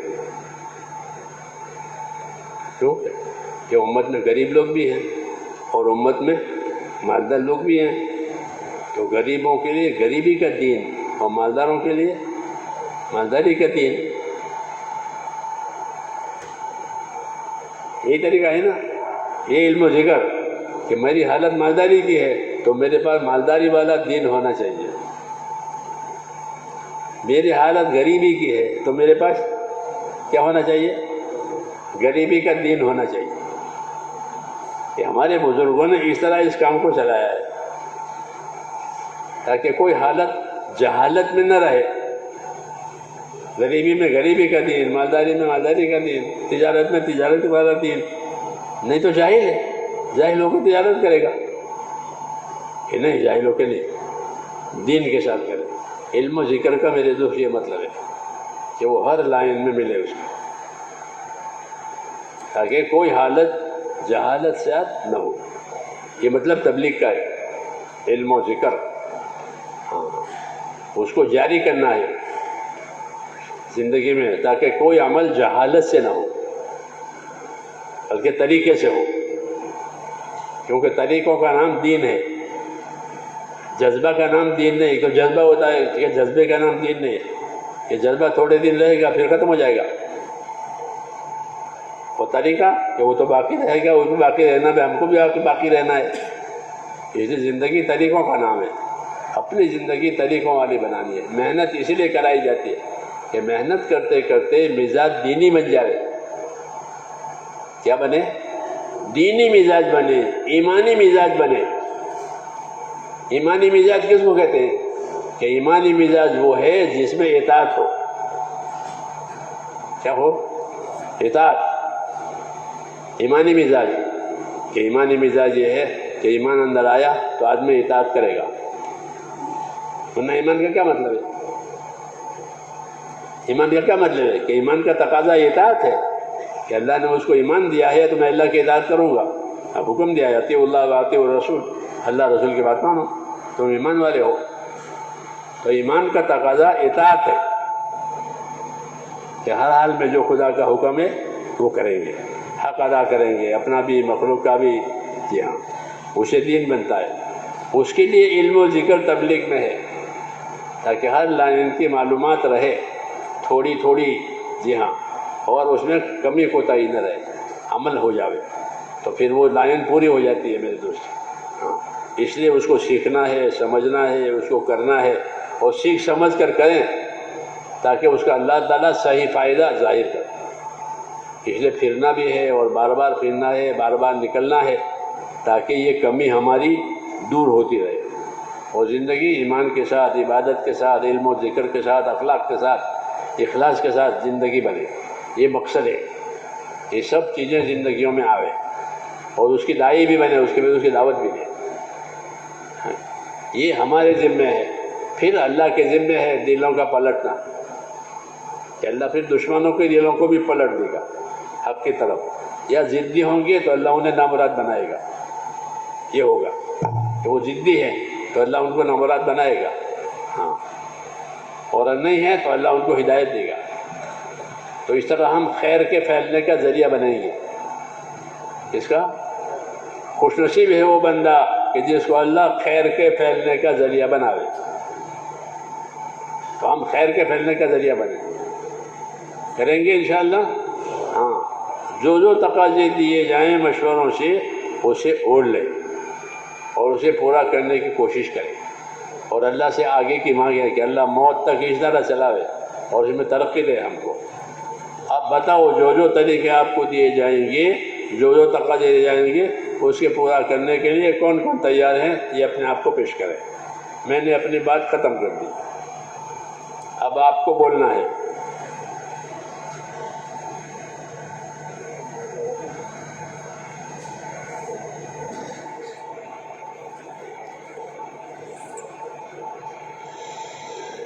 فرمائے بھائی، ارادے کریں۔ ماشاء اللہ ابھی 4 مہینے کی ہماری جماعت 4 مہینے کی ارادے کریں، چلوں کی ارادے کریں۔ بہت سارا مجموعہ جو ماشاء اللہ پہلے سے تیار بھی ہے، کھڑے ہو کر نہ بھائی ساتھی بیٹھیں، آخر تک بیٹھیں، یہاں بھی انشاءاللہ نماز ہوگی۔ تشکیل میں تعاون کرے، ساتھ دے۔ فرمائے بھائی، بتاؤ بھائی، اپنے آپ کو پیش کرو، جماعتیں پیش کریں، اپنے آپ کی جماعتیں پیش کریں۔ آپ حضرات نے بہت جم کر بات سنی، اللہ پاک جزائے خیر عطا فرماوے۔ مزید تھوڑی دیر صبر کر لیں، بیٹھ جاؤ اطمینان سے، انشاءاللہ فارغ ہونے کا موقع ملے اب یہاں، اور یہاں پر نماز بھی ہوگی انشاءاللہ۔ اطمینان سے بیٹھے رہیں، تشکیل میں معاون بنیں، مددگار بنیں، خود پیش کریں اور اپنے دوستوں کو تیار کریں، ہمت کے ساتھ کھڑے ہو جائیں۔ 4 مہینے کے لیے بھی، چلنے کے لیے بھی بہت ساری جماعتیں اس وقت تیار ہیں، جو حضرات تیار ہو کر آئے ہیں وہ بھی، اور جن کا 2-4 دن کے بعد ریزرویشن ہے، وہ سب حضرات کھڑے ہو جائیں، پیش کریں، کھڑے ہو کر پیش کریں، کھڑے ہو جاؤ اور پیش کریں اور پیش کریں، کھڑے ہو جاؤ اپنی جگہ، اظہار کریں کھڑے ہو کر۔ ماشاءاللہ ماشاءاللہ ماشاءاللہ، اور کھڑے ہو جاؤ اور پیش کریں۔ جو حضرات کھڑے ہو کر آئیں وہ بھی کھڑے ہو جائیں، تیار ہو کر آئیں وہ بھی کھڑے ہو جاویں، اور جو پہلے سے تیار نہیں تھے، ابھی ماشاءاللہ تفصیل سے بات سنی ہے، ذمہ داریوں کو سنا ہے، تو ان ذمہ داریوں کو پورا کرنے کے لیے نقد ہمت کریں ماشاءاللہ، اور پیش کریں۔ جن کے کچھ ارادے پہلے سے تھے، کچھ رکاوٹیں بیچ میں ہیں، اللہ سے مانگیں، آسانیاں پیدا کرواوے اللہ سے، اور ہمت سے پیش کریں۔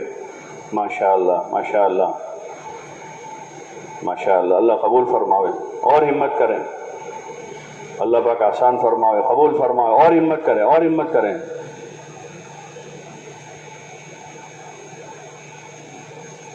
اور پیش کریں، بہت بڑا مجمع ہے، اس میں تو نقد جماعتیں بن سکتی ہیں ماشاءاللہ، اور کھڑے ہو جائیں۔ اطراف سے جو حضرات آئیں وہ بھی پیش کریں، شہر والے بھی پیش کریں، اور کھڑے ہو جائیں اور کھڑے ہوں ماشاءاللہ ماشاءاللہ. اور پیش کریں, نقد ہمت کریں, نقد ہمت کریں. بہت سو کا سال ہو چکا ہے, 1.5 سال ہو گیا, بعضوں کے 2 سال ہو گئے. بزرگوں نے ایک ترتیب قائم کر کے ہمیں دی کہ 12 مہینے میں سے کم از کم 40 دن ہم راہ خدا میں لگا دیں اپنی تربیت کے واسطے, اور امت میں دین زندہ ہو اس کی فکر کے واسطے. ایک بہت آسان چیز ہے. اب بعضوں کے 1.5 سال, کسی کے 2 سال, کسی کے 3 سال ہو گئے. ہمت کر کے پیش کریں, نیت کریں گے تو اللہ کی مدد آئے گی. قدم اٹھانے پر مدد آتی ہے ماشاءاللہ. اور کھڑے ہوں, پیش کرتے رہیں. آپ حضرات 2 طرف تقسیم ہو جاؤ, لکھنے والے اس طرف بھی ہیں اس طرف بھی ہیں, دونوں طرف چلے جاؤ. آپ ادھر والے ادھر چلے جاؤیں, ادھر جو کھڑے آپ ادھر آ جاؤ, اس طرف آ جاؤ.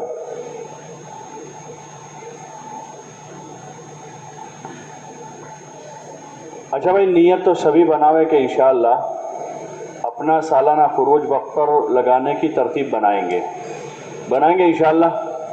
اب جن کا سال ہو چکا ہے اور اوپر 2 مہینے 4 مہینے 6 مہینے ہو گئے, وہ تو یہ نیت کریں کہ انشاءاللہ آج کی اس مجلس میں نیت کرتے ہیں کہ جلد از جلد یہ جو جماعتیں ابھی بن رہی ہے انہی جماعتوں میں اپنی ترتیب بنا لیں گے, بنائیں گے انشاءاللہ. کون کون بنائے گا انشاءاللہ قریب میں ہی؟ ذرا ہاتھ اوپر رکھو. اور کون بنائے گا ماشاءاللہ. اور یہ جو جماعتیں جا رہے ہیں ہفتے میں 10 دن میں, انہی جماعتوں کے ساتھ انشاءاللہ اپنا سالانہ وقت لگا لیں گے, کریں گے انشاءاللہ اس کی فکر. اچھا, اب مسجد والے بتائیں کون سی مسجدوں سے 4 مہینے کی اور چلوں کی جماعتیں لے کر آئے ہیں یا ابھی 2-4 دن 5 دن میں روانہ کرنے والے ہیں, وہ پیش کریں. جماعتیں پیش کریں اپنی. مدنی مسجد ماشاءاللہ, اور پیش کریں اپنی. اور مسجدوں والے پیش کریں. مسجد زبیر, جی بھائی, اور پیش کریں. ظہور پورہ مسجد, رحمانیہ, جی مسجد اقصی. جن کی 4 مہینے کی جماعت ہے ذرا وضاحت کریں کہ 4 مہینے کی جماعت ہے. 17 تاریخ کو پیٹ سے ایک جماعت ماشاءاللہ. اللہ مبارک فرمائے, قبول فرمائے. جی بھائی, باریہ کہاں سے؟ مسجد عمران سے 4 مہینے کی 40 دن کی جماعت ماشاءاللہ. کون سی مسجد؟ مسجد عبدالرحیم سے ماشاءاللہ. محمدی مسجد 4 مہینے کی جماعت 40 دن کی. دوحد سے کتنی جماعتیں؟ 4 جماعتیں ماشاءاللہ. ہالول سے ایک جماعت 4 مہینے کی 40 دن کی. کہاں سے؟ زکریہ مسجد سے 4 مہینے کی 2 جماعتیں چلے کی ماشاءاللہ. اللہ مبارک فرمائے, قبول فرمائے. اور پیش کریں. میں اور مسجد والے بتاؤں, ابھی بہت سی مسجدیں باقی ہیں. ضلع کی ہماری تقریباً 125 مسجدیں ہیں جہاں مسجد وار جماعتیں ہیں. اگر ہر مسجد والے ایک جماعت دے دیں تو 125 جماعتیں ہو جائے گی پورے کالج 4 مہینے کی ماشاءاللہ. اور ویجل پور 4 مہینے کی ایک جماعت, اور چلے کی 4 مہینے کی ایک جماعت. جی پیش کریں. معصوم سے ایک جماعت, سنترام پور بڑی مسجد سے 4 مہینے کی چلے کی جماعت. اور باقی مسجد ہے؟ جی بھائی, آپ کی مسجد ابو بکر سے 4 مہینے کی جماعت 40 دن کی. جی بھائی, اور پیش کریں.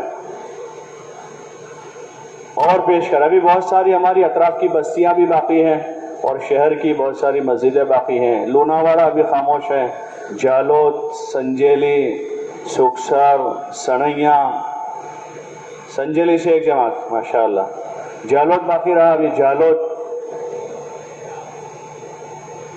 باریہ باقی ہیں, باریہ سے 2 جماعتیں ماشاءاللہ. اللہ قبول فرمائے. پپلوت باقی ہیں, رندک پور. اور پیش کرے بھائی. اور مسجدیں ہماری شہر کی باقی ہیں, فتح پورہ سے ماشاءاللہ. اللہ قبول فرمائے.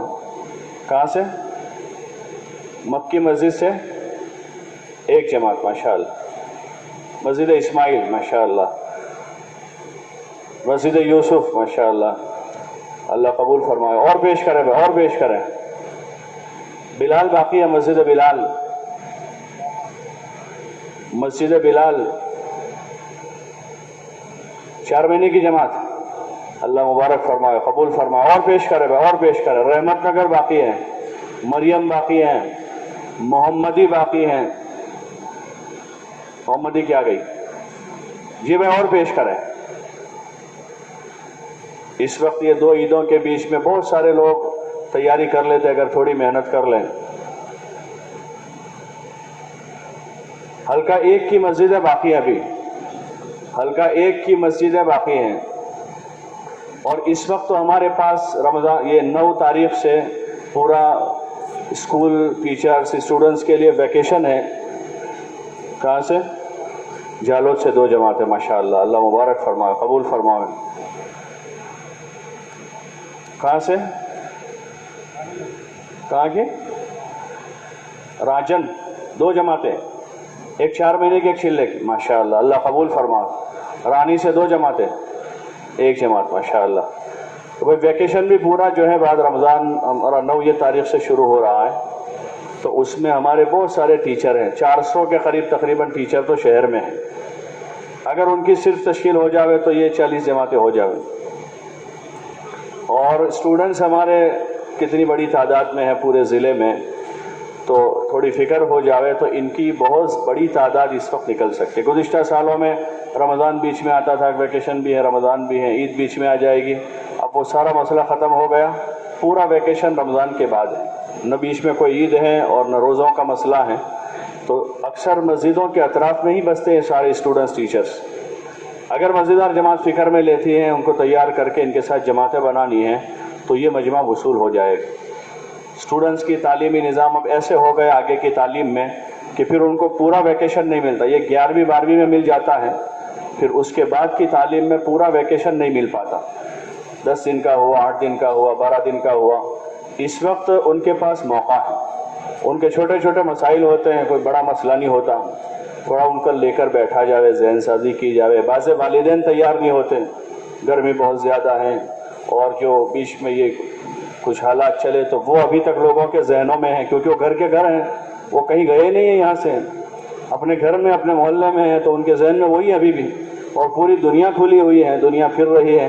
یہ جماعت ویسٹ انڈیز جا کر واپس آ گئی، اور ملاوی جا کر جماعتیں واپس آ گئی، دنیا کے ملکوں میں لوگ جا کر آ گئے، لیکن وہ چونکہ بیچارے اپنے گھر کے گھر میں ہیں تو ان کے ذہن میں وہی ہے کہ بھئی حالات برابر نہیں ہیں، حالات ٹھیک نہیں ہیں، تو ان کو حوصلہ دلاویں، ہمت دلاویں، اور تیار کریں ان کو کہ ان بچوں کے پاس ابھی وقت ہے، اور وقت لگانے سے ان کا دینی مزاج بنے گا، نمازوں کی، اعمال کی پابند بنیں گے، وہ اللہ رسول کی اطاعت کی ان کے اندر فکر پیدا ہوگی۔ یہ بات والدین کو سمجھاویں تاکہ ان کو آسانی سے روانہ کریں اور ان کی اچھی خاصی وصولی ہو سکے۔ فکر کریں گے انشاءاللہ۔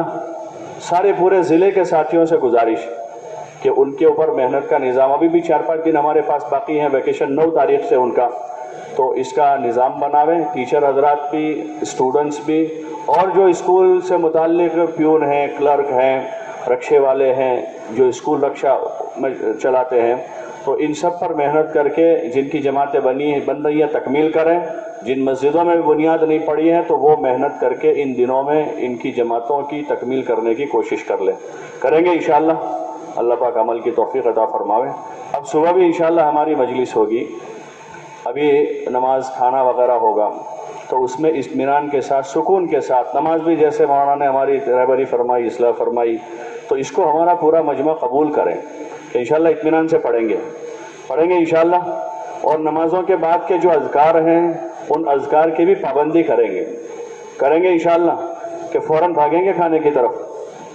دیکھو اتنی زیادہ بھوک تو نہیں لگی ہوگی کہ آدمی سنت بھی نہ پڑھ سکے، ذکر بھی نہ کر سکے، اس لیے اطمینان سے اذکار پورے کریں گے، اور پھر اس کے بعد کھانا جو ہے ترتیب کے ساتھ، وہاں جہاں انتظام نیچے کیا ہے تو وہاں ترتیب کے ساتھ جا کر ایثار کے ساتھ کھائیں گے۔ پہلے ہم اور ساتھیوں کو آگے کر لیں، 2-5 منٹ 10 منٹ اگر دیر سے کھانا کھایا تو ہمارا کوئی نقصان نہیں ہوگا، ایثار کا ثواب ملے گا، اس لیے جلدی نہ مچاویں اور شور نہ کریں۔ اللہ پاک نے پورے جسم کی کسی حرکت میں آواز نہیں رکھی سوائے زبان کی، اور کھانے میں جو ہے کھاتے وقت زبان کی ضرورت پڑے گی لقمہ چبا کر اس کو آگے بڑھانے میں، باقی تو ضرورت بولنے کی تو ہوتی نہیں ہے، لیکن پھر بھی جہاں کھانا ہوتا ہے اجتماعی وہاں بہت شور ہوتا ہے، اور یہ ہمارا پورا تقریباً مجمع سلجھا ہوا ہے، وقت لگا ہوا مجمع ہے، اس لیے طے کریں کہ انشاءاللہ شور نہیں کریں گے، اور اثار کے ساتھ کھانا کھائیں گے اور پھر اطمینان سے یہاں قیام کر لیں تاکہ فجر کی مجلس میں ہم پہلے سے شروع سے شریک رہ سکیں، اور صبح جو ہے ناشتہ مجلس کے بعد ہوگا تو اس کا پاس ابھی سے لے لیں، جنہوں نے نہ لیا ہو ابھی سے لے لیں تاکہ انتظام والوں کو سہولت رہے۔ اللہ پاک عمل کی توفیق عطا فرمائے۔ نماز کی تیاری کر لیں۔